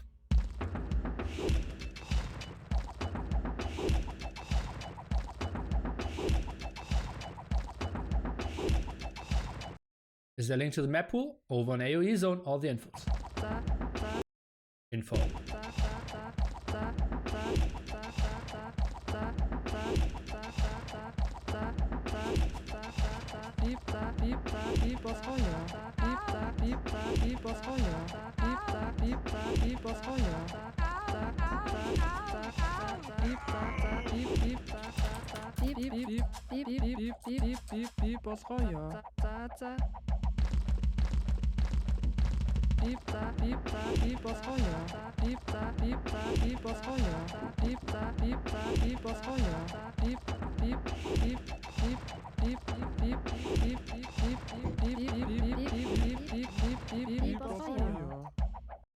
Stolzer Sachse, Monday is the day where we talk German here. Tuesday to Sunday is English.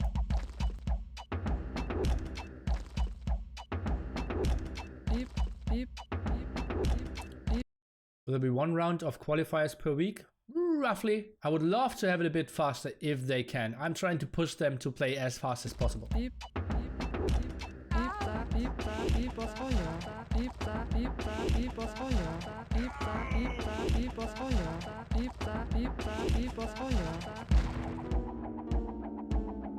How do I join the Discord? Join our Discord down below the link.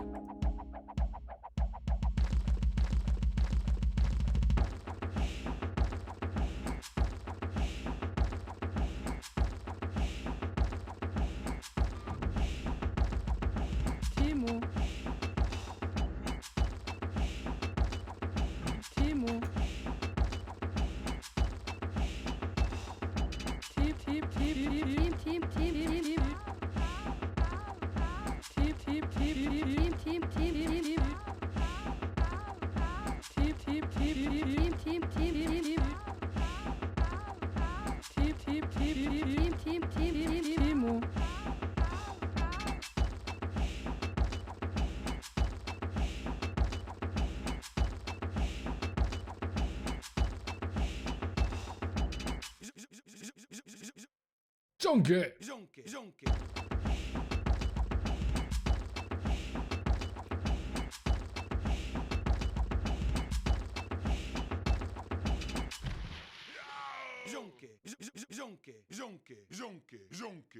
Best song in the world. TaToH had internet problems, and therefore we had to give admin win. Civilizations left are now without Franks and without Magias. Slavs against Britain played on Gold Rush. TaToH practiced a lot, yes. And I still feel he might, although he's already in the lower bracket, still be the favorite to win the whole qualifier. Well, we will see about that. And first we will see who will advance here. RiskyDice or Daniel both have shown pretty solid performances, and I'm happy to see finally a game number 5. We will have a lot of best of 5 series at the start, and later on, I believe when we have like 8 players left or something, we will go even into best of 7s, concluding with the best of 9 finals in roughly 5 weeks, I'd say. Let's jump into game number 5 here, shall we?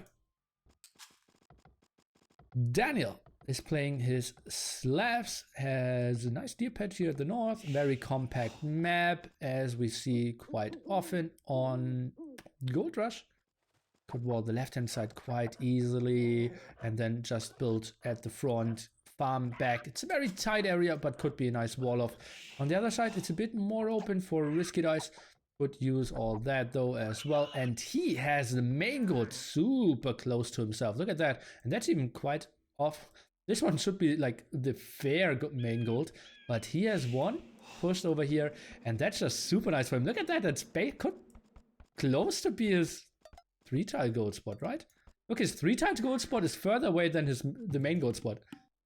That's just so weird. Ready. I think I've never seen something like that before. Interesting. Okay, that's just super good for RiskyDice here. Oh.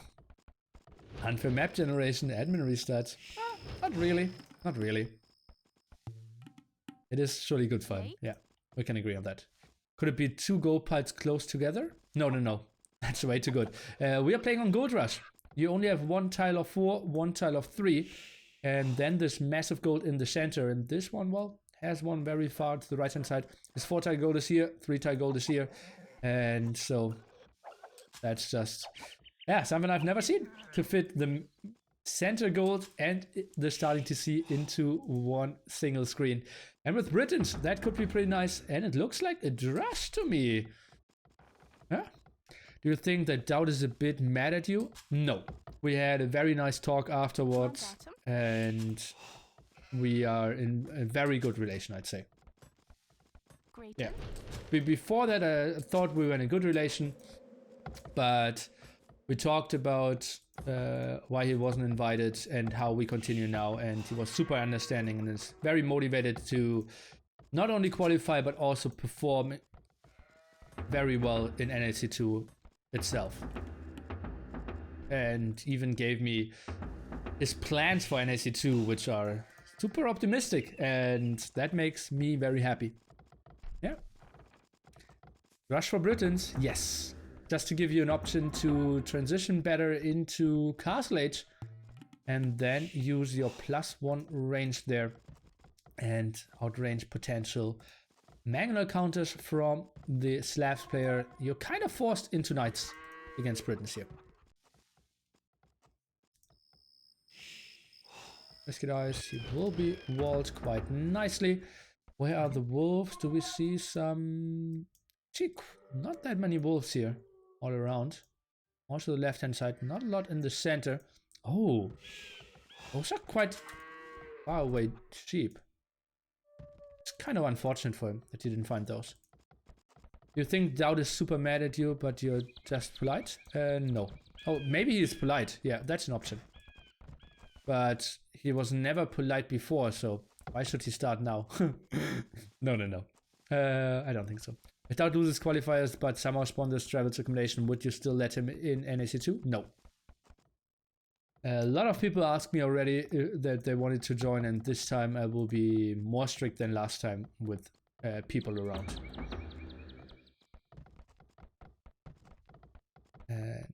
Yeah. Oh, the quals. Okay. Nice usage of that tree here. And the scout is blocking this as well, so the villagers under heavy damage. Let's take a look. One villager will go down for sure. Oh god, that what one single palisade wall yeah, forces you into. Now the spec overlay is back at it again, guys. Fuel edge timing now reached. Luckily he has another wood line over here at the left hand side. Why is he setting a second villager that is walled in? Okay. Pulling the stable now. No horse color yet. A lot of villagers on stragglers. Could have also gone over here. If he doesn't qualify, would it be allowed to hang around in cast games? That was the same question. No.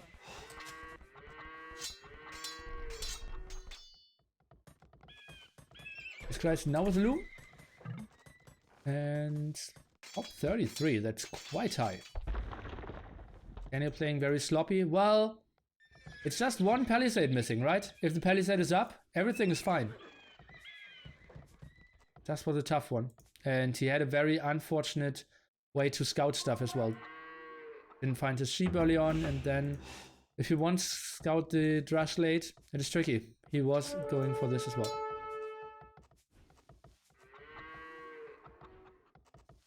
Nerfo.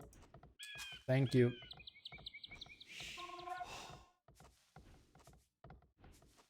How big is your flat? You will get a good idea if you go to my YouTube and look at NAC1 behind the scenes, the location.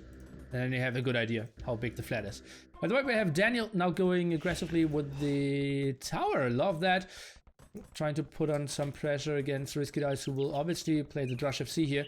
Sadly for Daniel, that tower won't do too much. Yeah, he will control the main gold now. So having that so well positioned for RiskyDice won't be the biggest thing. Same time, Daniel, what does he see? Does he see? Yeah, he sees one of the gold spots. Didn't see the second one though. Is he on stone? Yes, he is. So more towers are coming up. And scouts, well, they are trying to get themselves in horse color only now on the way. Maybe some skirms could be an option. For now, just trying to pressure the center and maybe gets another tower up. Do some damage against that gold. Blacksmith is now being built, archery range as well. Will be a solid fast castle, but he needs to clear up the front first.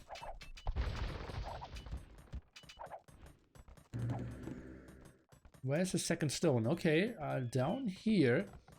And, well, both of the main stone spots here. So only one counter tower as an option. He won't break those walls, I believe. Yeah, house is coming. Oh, he's only building a palisade even. Okay, but with a low HP villager, which should get focused first by the tower. That's a lot of villagers that aren't getting gold at the moment. Not too many archers out. 3 militia still alive. They did those walls, maybe an archer range, maybe some more houses. Blacksmith could come up as well. For now, no villager on gold, but now changed the waypoint, so soon we'll go for some double X now on the way. We see a tower over here at that side, won't block too much. Maybe could have gone even more aggressively here. And Daniel, well, he keeps the pressure on RiskyDice, which I absolutely love. Forces the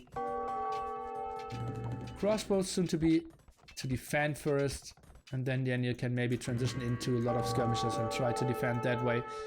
For now, Daniel knows every single move of RiskyDice. RiskyDice himself doesn't really know what Daniel will go for, but he knows, okay, if this guy sent 4 villagers forward, is putting a third tower, he cannot be up to castle age. Also built some scouts, so he is fine for now. No scouting until here. Would love to see the 3 militias actually go for it and do some scouting. Next tower even. Oh god, he could maybe move out. We have fletching here. Not a lot more units coming. Only 1 archer range. Oh, and still no mining camp on the gold. Crossbowman upgrade. Oh, villagers. Oh, they're aggressive. What is this map? It's called Gold Rush. We're fighting for this big gold in the center. We're starting with very minimal gold at the start. And, well, we have to give you an update here. 12, 15, like 2,300, I'd say. Gold still left. And then he needs to move out and get this, or maybe the center, which is towered for now, though. It will get tricky. Oh, fletching even before the castle age upgrade. Okay, he's towering himself up. I love that. Maybe he could have been even closer to the woodland. Maybe that could be good.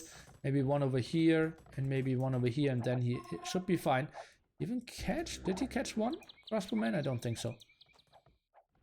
Bodkin arrow now. Oh god, and the scouts could move in. Nope, right behind there. Beautiful move. Those scouts will eat the crossbowman. I love how Daniel is taking this. Yeah. He's forcing RiskyDice to stay at home all this time. Look at that. He has been up to cast age for like 3 minutes, and this is the first time he can really move out. Lovely, lovely stuff. And yeah, even building a palisade over here. Wants to see maybe this guy sneaked around and wanted to go for something. Didn't happen yet though. One tower. Crossbowman cannot go back in here. One tree is still blocking this. I think another tower is desperately needed at that wood line, but for now that one was the more important one. Beautiful stuff, and Daniel sees it instantly, even doing some damage. But Crossman, they can position themselves somewhat over here. Oh, it just went down. Maybe go in here at the same time, move out with the villagers, and yeah, that's what I said. One villager down. Okay, what will we see? Maybe find another timing. For now, goes onto stone. Daniel, he did pretty fine here, if you ask me. Forcing this guy to play very defensively. And it's a lot about map control in this one. Also has skirms now. The question is, second stable or second archery range? There you go, mass knights or mass skirmishes. I think... I want to say a combination.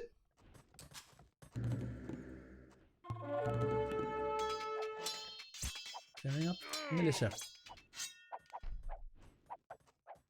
Crossbowman moving out. They don't really want to position themselves under the tower though. Okay, maybe they do. Oh, skirmishers are moving out here. Without the +1 defense, I think that's a mistake. And oh god, I said the tower was needed here. Now he needs to pull those villagers. But they can be hit here.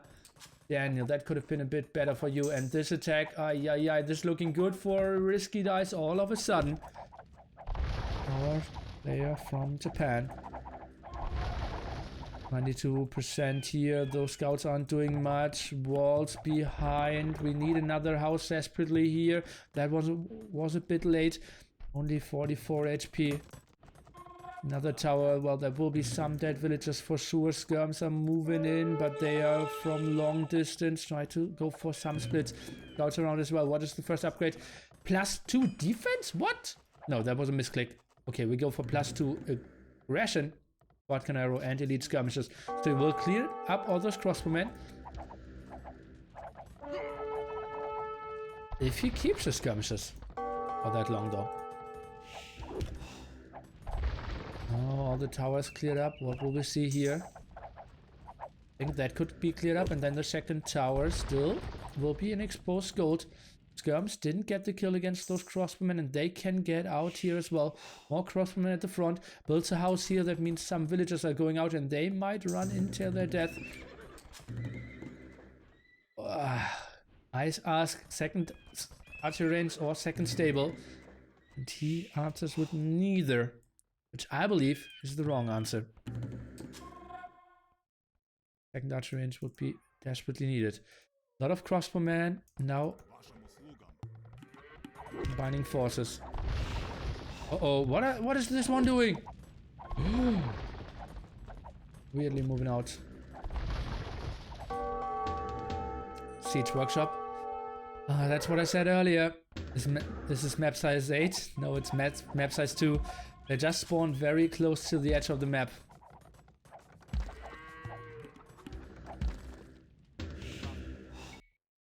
Let's see.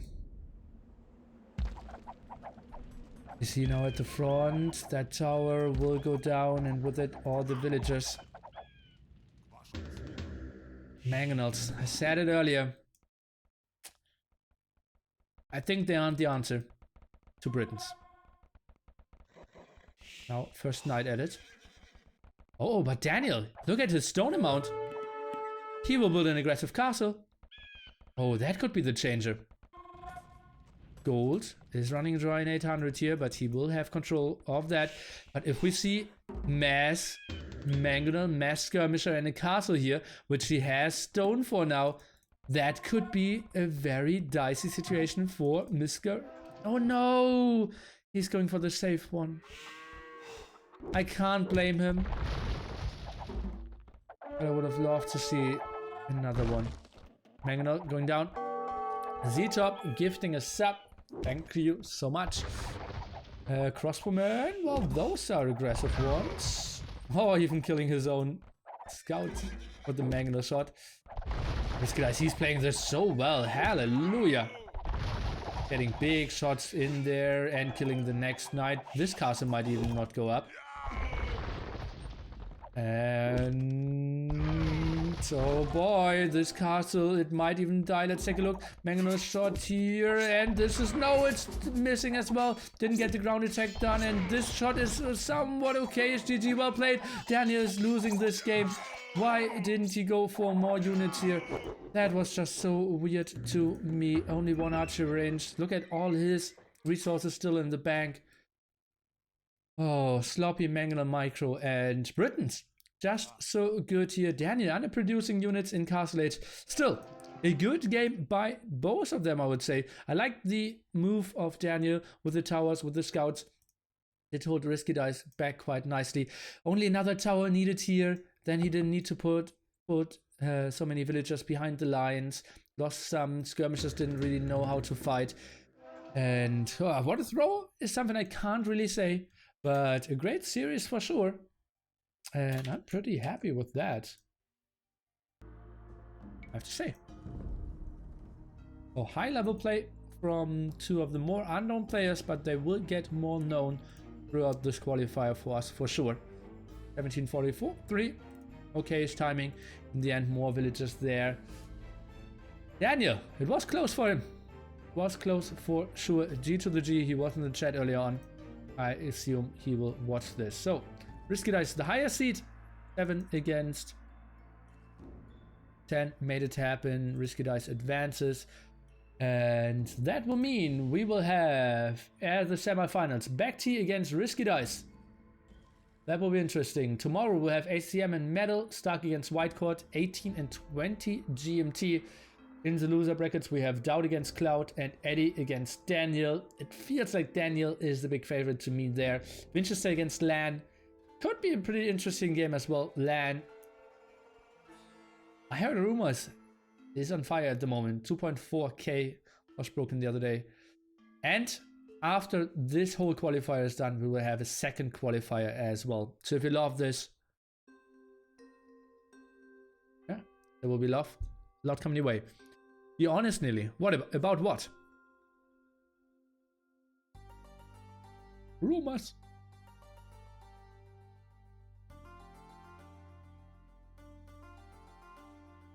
I think it's too late for me to still play some more. And good for raising funds. Yes, that's true as well. Do you know if the Finns will sign up next qualifier? 2 Finns signed up. Right? Release and Zuppi. Oh no, Pike and Zuppi signed up. The Max won't sign up and Roomstock won't sign up. I didn't talk to Willis. And Nili, do cheers go towards the cost of NAC2? No, cheers not, donations not. Because I'm doing it differently with the taxes. BackT and ACM going to dominate all? Would be interesting. When is Nations Cup going to be played? I have no idea. I think it was only announced a week ago. So it will be quite some time. Will the winner of the loser bracket get a handicap? Like winner bracket starting with 1-0? Exactly that. Winner bracket starting with 1-0 in a best of 9.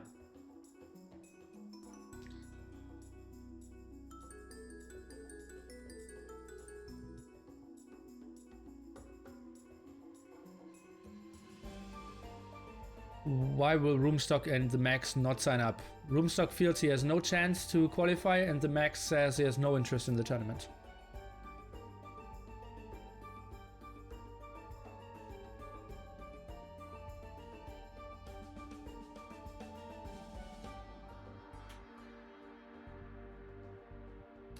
When is Dowd versus Cloud? Let's take a look. They started both to already schedule this, so let's take a look. Dowd wrote any day from 4 to 13 GMT. So that will be early games.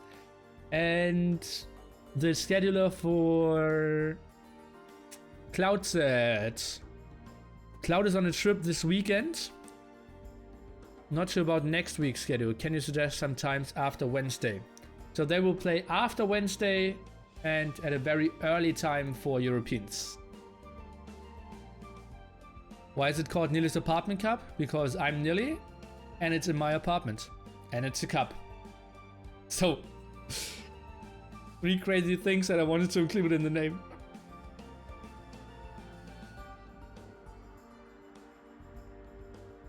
I saw Talk of the Empire with the Finnish team. I feel they are not into socializing so much. 1 guy, 1 cup. It's more like 8 guys, 1 cup.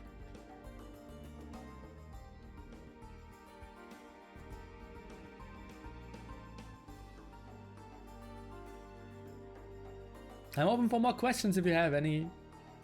Is there a reason why Hart didn't sign up? Yes. And I won't tell it. He gave it to me. I talked to him a long time about it, and I can't understand his reasoning. But yeah, we will keep it at that. The other AM guys are mad at him as well.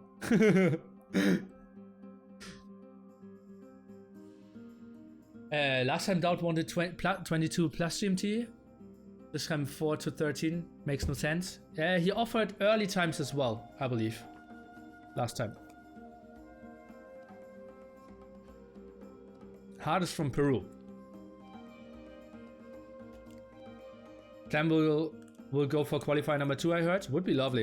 If you know if Rio will sign up, he won't. I'm pretty sure...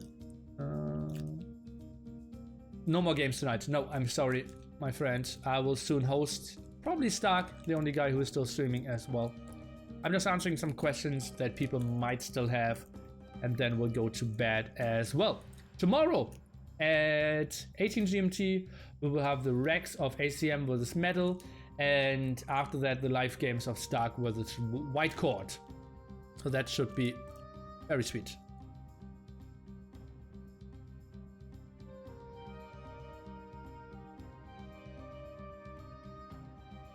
Not NAC related. That's totally fine. Why do you think AM is not playing well in ECL? Are they not playing well? I think they played very well in the semifinals. And they won the first round. It's just unfortunate to get against Team Secret. I don't think that they're playing too bad. Couldn't find the behind the scenes video of NAC1. Okay, what did I tell you? Location NAC. Now I'm really curious. What will happen? I will open youtube.com. Let's see if I have any porn running. No. Okay. I will show you my full screen. And I will add NAC location. First video. Nili here with a small behind the scenes tour for Nili's Apartment Cup. This will be the stage. You can look at it your own.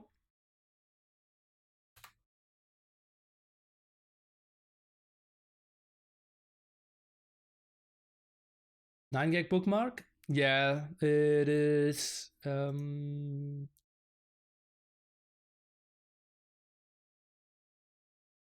List of boring words and what to use instead. So that if I don't want to say best, like TheViper isn't the best player, he is the finest player, he's top notch. And I'm trying to read that from time to time to open up my vocabulary a bit more. And that was posted on 9gag at one point. I have this as the bookmark.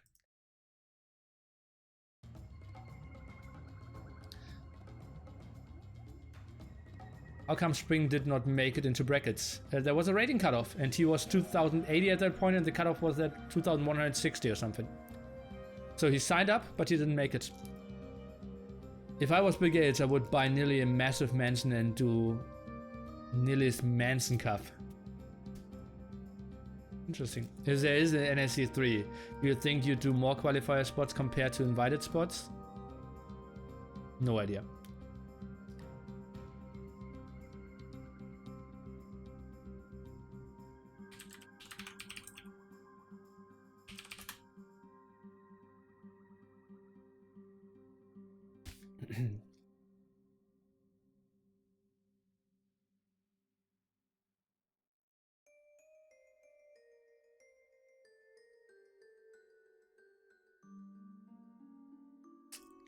More questions if you have any, otherwise I will let you leave.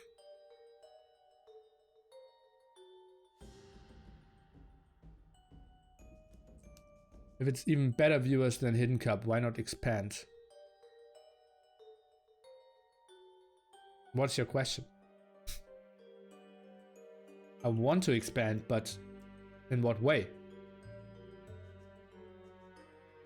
And we have to see if it will have better viewer numbers than Hidden Cup. It is likely, but it could also fail.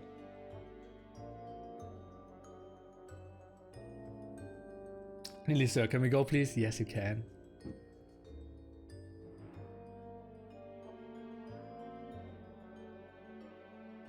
Yeah, I can't sleep now. I pushed myself too much with caffeine, which is pretty dumb.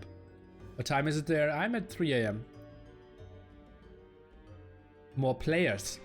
Well, more players doesn't mean better event, right? And players are super costly. A player costs me like $1.5K or $1,000 depending on where they're from. Like I have to play 9 or like 10 nights because they will arrive one day earlier, leave one day later. So it's like Friday to Monday and with a whole week in between. Food for 10 days, flights. So if I expand from like 8 to 16, it suddenly gets $10,000 more. So it's not that easy. I'm trying to get money from Microsoft as well, yeah. Not looking good. Just woke up. Hi-ho. But I will sign off pretty soon.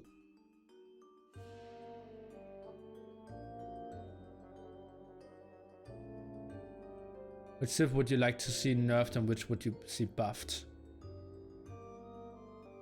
Buffed Koreans? Nerfed.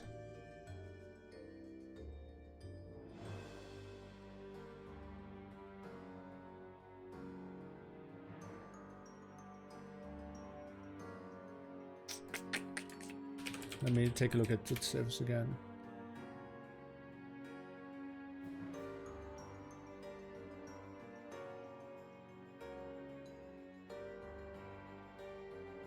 I don't think we need too many.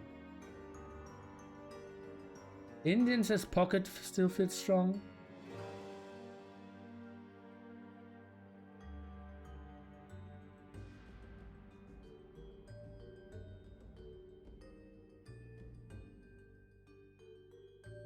It's not a civ per se.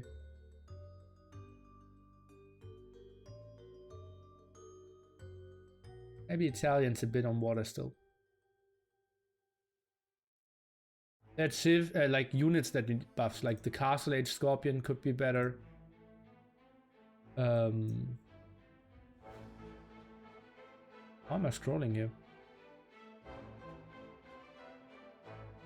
Ah, down there. I think the Condo should be better. I need a rework.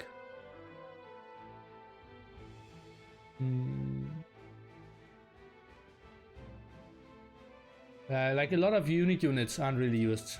Battle Elephant or like War Elephant needs a rework. Teutonic Knights needs a rework. Yeah.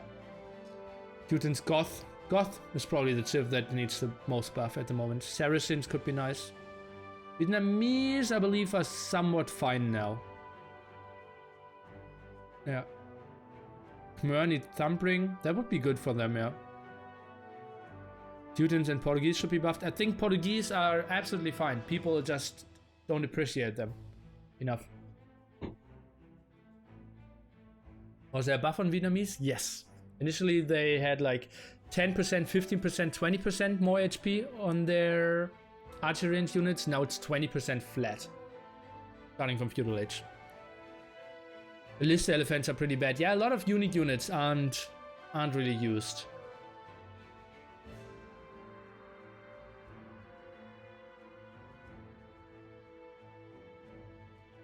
Yeah, very few people in the chat here are playing on HD.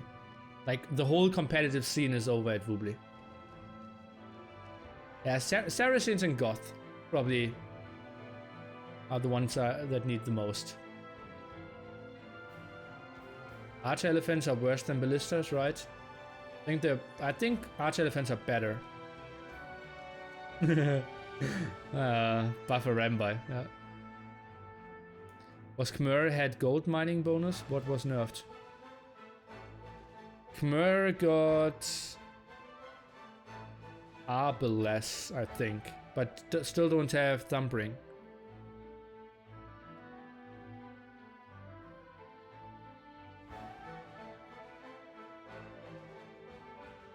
Elephant units are tricky to balance. I think the better elephant is fine. I think the war elephant has a problem. Ballista Hippo. Goth are absolutely fine. Some other civs needs nerfs. Disagreed. Goth is considered to be potentially the worst civ. But like, Winchester still picked it, right? So weird. Imperial Camels need buff? No. Nearly Knight. Rush should get a discount on infantry in Dark Age. That's what is getting discussed at the moment, yeah.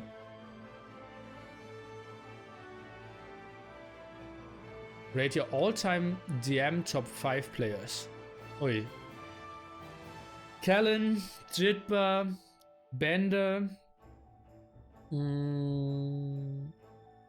Oh god, now it's super tough to distinguish them. Probably Praxis.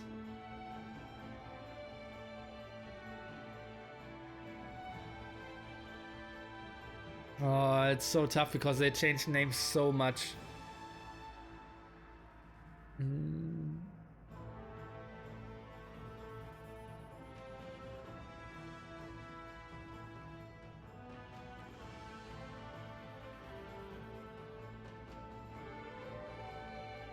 Maybe Orkut, but I think he's just too new.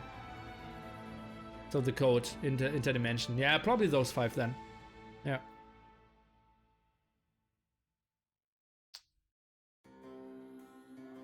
Random question, if 2 1600 players versus a 2400 pro, what civs would you say is the best combo for the 1600 to beat the 2400? Probably Berber's Koreans. I'd say one guy trashes, the other guy goes fast castle. I have like 10-1 record with Goss, maybe I just know how to play them. Maybe you're the one who figured it all out. I'm clearly not in the top 5. Instead of giving Civ massive bonuses for Militia line, why not lower costs and nerf the bonuses? I think Militia are totally fine. Like, so many people are building it. Maybe Longswords could be a bit better. But they already got, like, 2 buffs now. Yeah. Yeah.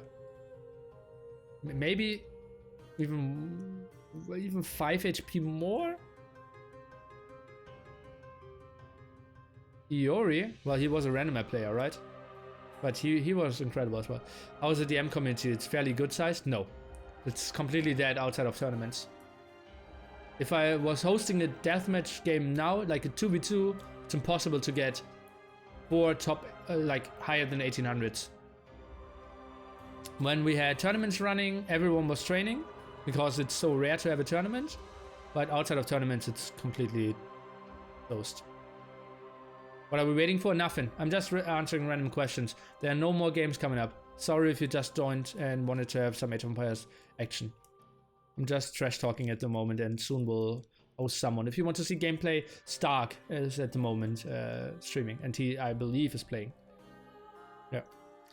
Where would you place Viper in that list? Well, he wouldn't get any list in like DM all-time greatest because he only played for a year or something. He won 2 tournaments out of 19 years of Age of Empires. So he'd get like seed 20 or something. I probably would be ranked higher because I played for longer and yeah. Yeah. Maybe 15s or something. He is like probably one of the best ever, but in the legacy of the thing, you can't just look at who is the best at the moment. You think Woobly after all these years needs rework? They have money and all. I don't see any changes. Do they have money and all? I didn't know that. Where did they get money from? Where do you get that info that they have a lot of money? Nili, will you play There Is a DM World Cup in the next few months? Not sure. We will see. I will certainly cast it. Would you build a constant stream like TaToH? Not really. Not for Age of Empires 2 for sure. If so,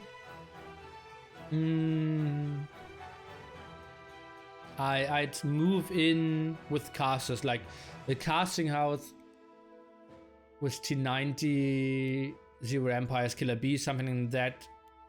But I don't see it working with those guys either. It's no, I don't see that as a realistic thing. I'm streaming 60 hours per week though. Oh, that's too much. That's too much. Let's say 40 to 50 hours per week though. So that's quite a heavy volume.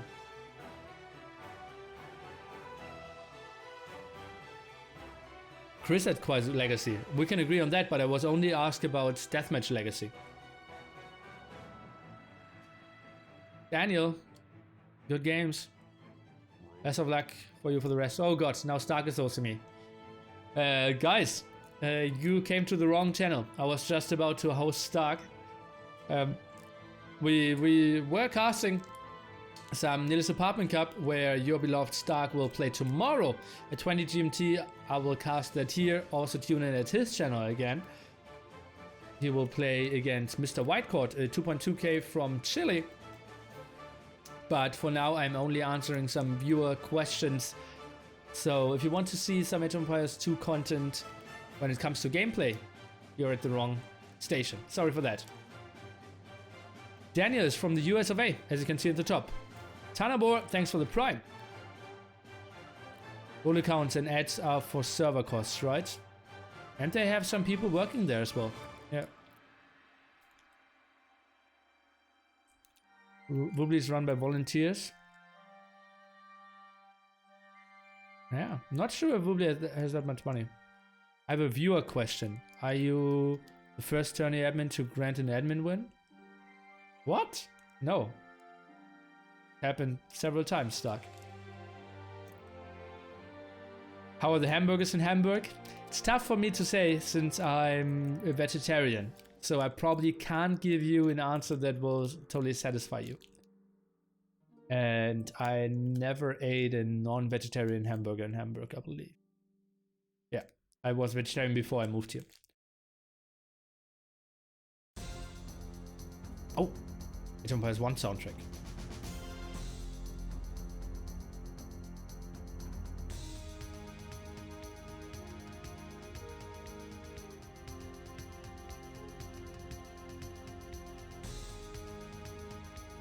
Do you accept doubt as our Lord and Savior? Absolutely.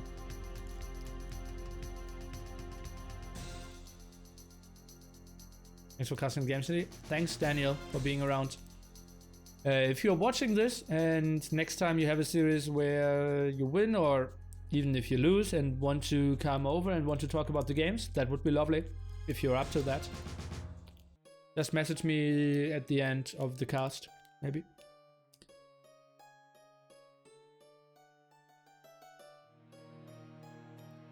What changes to your health did you notice becoming vegetarian? Nothing. Purgatory69, thanks for the prime.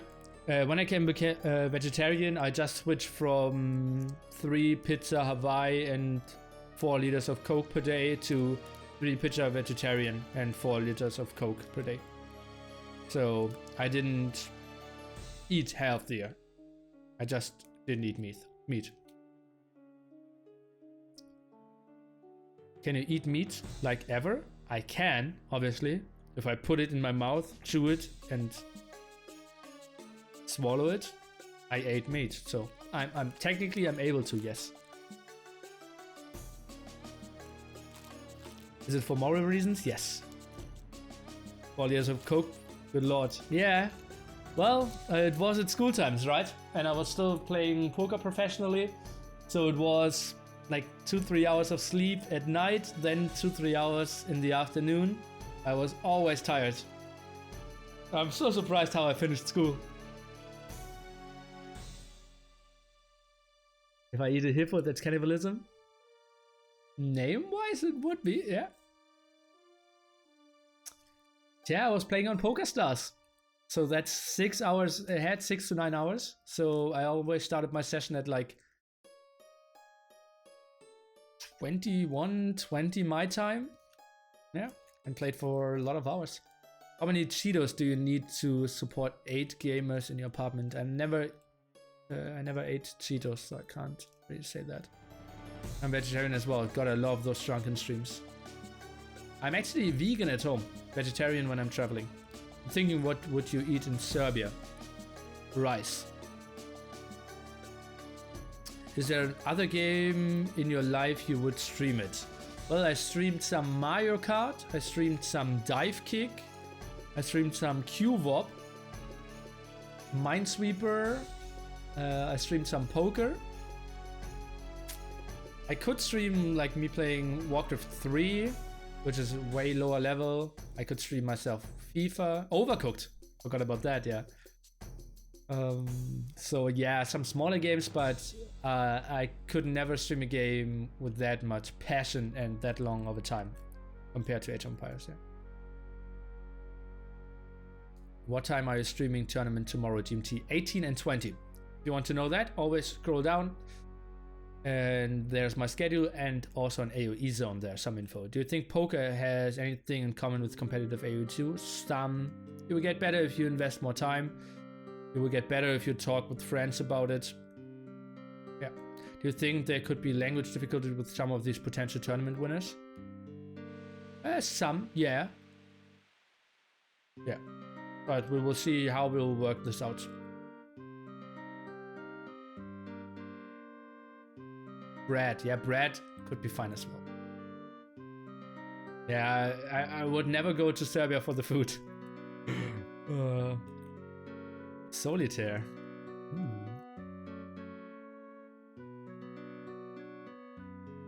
Mongolia is all about meat. I actually was at a Mongolian restaurant once. I liked it more than all my meat-eating friends. So we went there with like 4 people and 3 people hated it, and I was like, fried vegetables. But the restaurant closed shortly afterwards. How expensive is Hamburg real estate? Like the 3rd most expensive city in Hamburg. It's, I believe, Munich, Frankfurt, Hamburg. What happened with TaToH? Admin win. TaToH's internet didn't work.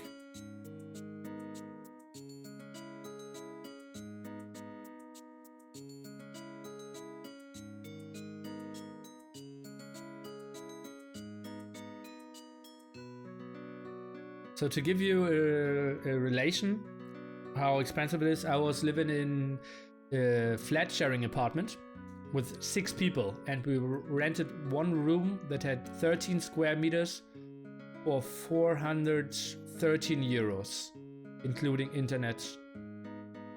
Yeah, or 416, I believe 413. 413 euros for 13 to 15 square meters. Best German city for food? Probably Berlin, could also be Hamburg. Some people might say it might be Munich, but I doubt that. Unlikely to be Cologne or Frankfurt. For 800 square foot apartment, how many euros? Pfft. How much is a square feet? 800 square feet into square meters. Ooh, give me something. 74. That's roughly mine. I'm paying 1,100 euros cold.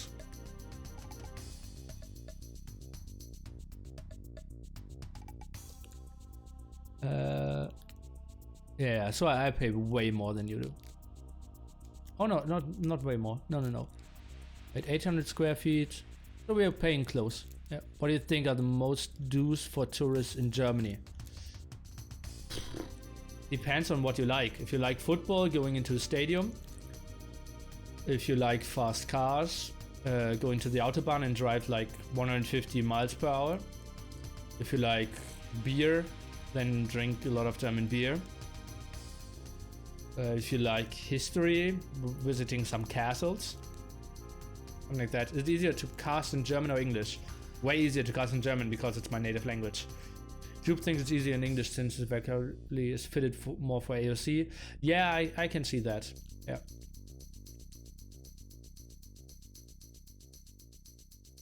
Which are the top 3 games you have seen this year?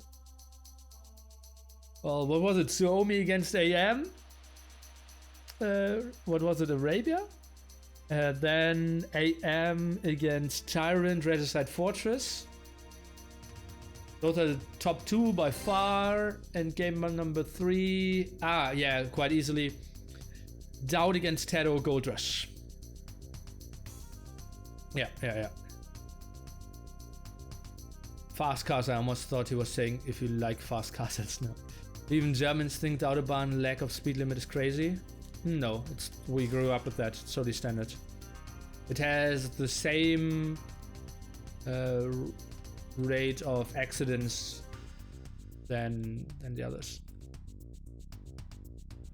Like if you go, like what is it, like 90 miles or something. BNS against BZK game. I probably didn't see it then.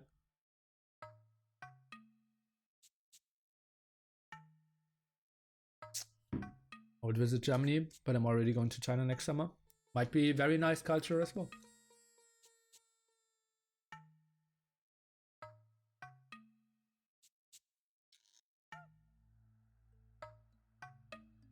Oh, I'm getting tired.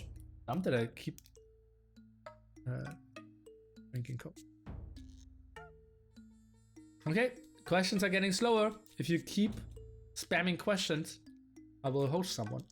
That Riot vs MBL game 5 in the Hidden Cup was pretty nice. I didn't see that.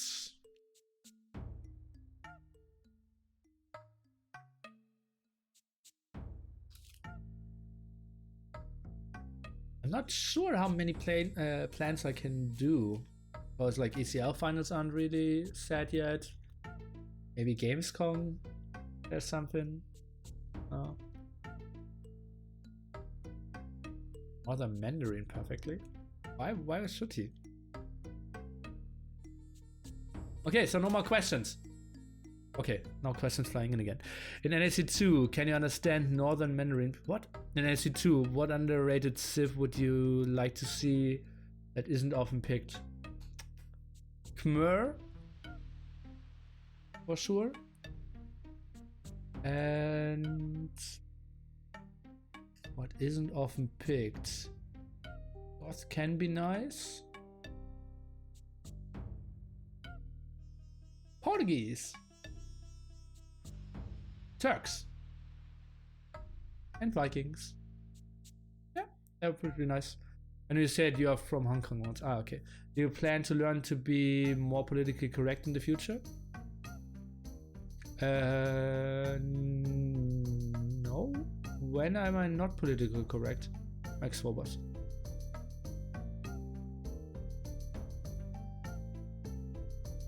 Would like, yeah, that would really be confusing to me if I did anything non-PC at the moment. Tell me please, Max Phobos. Like I'm zero offended. Just if I miss something. Late Night Lily, Alphas, yeah, it's just Q&A at the moment. Ah, okay. I would imagine I get behind my back, Max. Okay. Is Korean still banned? No, why would they?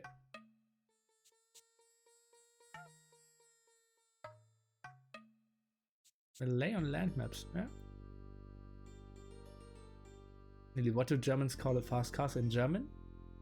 I think we would use the same phrase, fast castle. How old are you? 30. Like I also cast in German, as you know, and I also call it fast castle there. Or if I go to the super noob stream, then I'd say like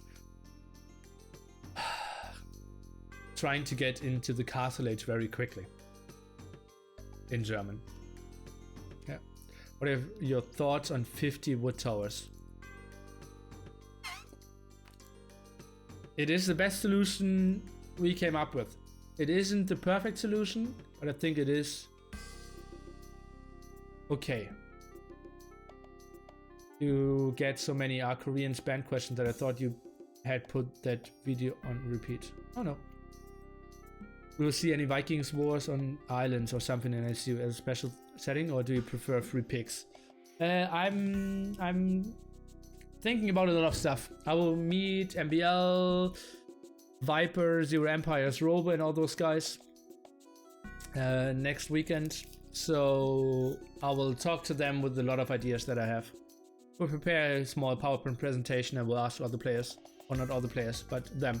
I already spoke to Liereyy with some of my ideas, but I don't want to go too crazy yet. In the end, we will make the decision with all the players. And Viper actually speaks good German? No, he knows like 6 sentences. He understands some, I believe. Which is the best tower civ at the moment? Has to be Teutons or Spanish, probably. Probably Spanish. Malay could be the front as well. Nili, thank you for the fun cast and all the effort you make with NAC2. Thank you. By Viper and MBL. They are at the meetup. We did a meetup. TaToH was invited as well. Jordan, Doubt as well. TaToH just cancelled like 2 days ago or something. We have a big villa in Italy with like 30 HMPS people. Japanese Great All? Bird of the Law, is that you?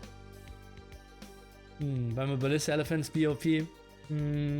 Maybe never. Maybe never. TaToH cancelled? I believe so, yeah. Really weird. Underrated tech in your honest opinion that isn't researched but can be good when it is, example heresy. Often researched but isn't often researched but can be good when it is. Okay.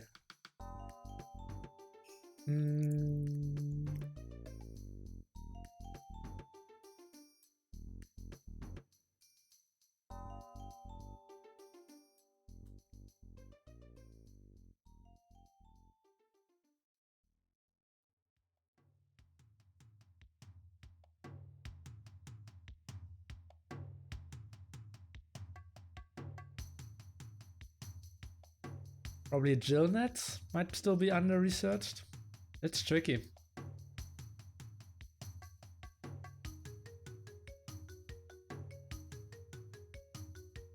Yeah, but I didn't go into like unique tags, right?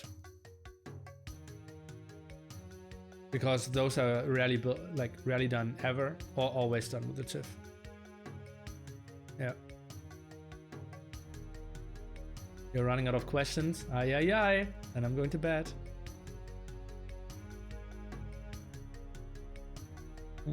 Yeah. Why do pro players not get murder holds that often? It's rarely important to have it.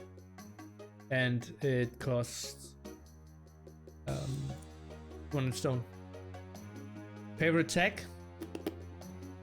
Let's say Arquebus? What's the secret of life? Living happily, probably. Why don't pros get tracking?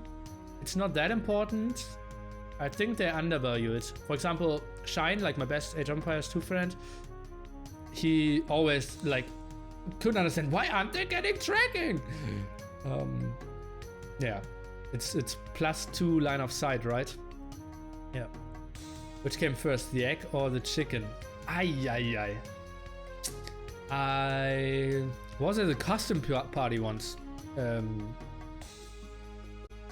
And was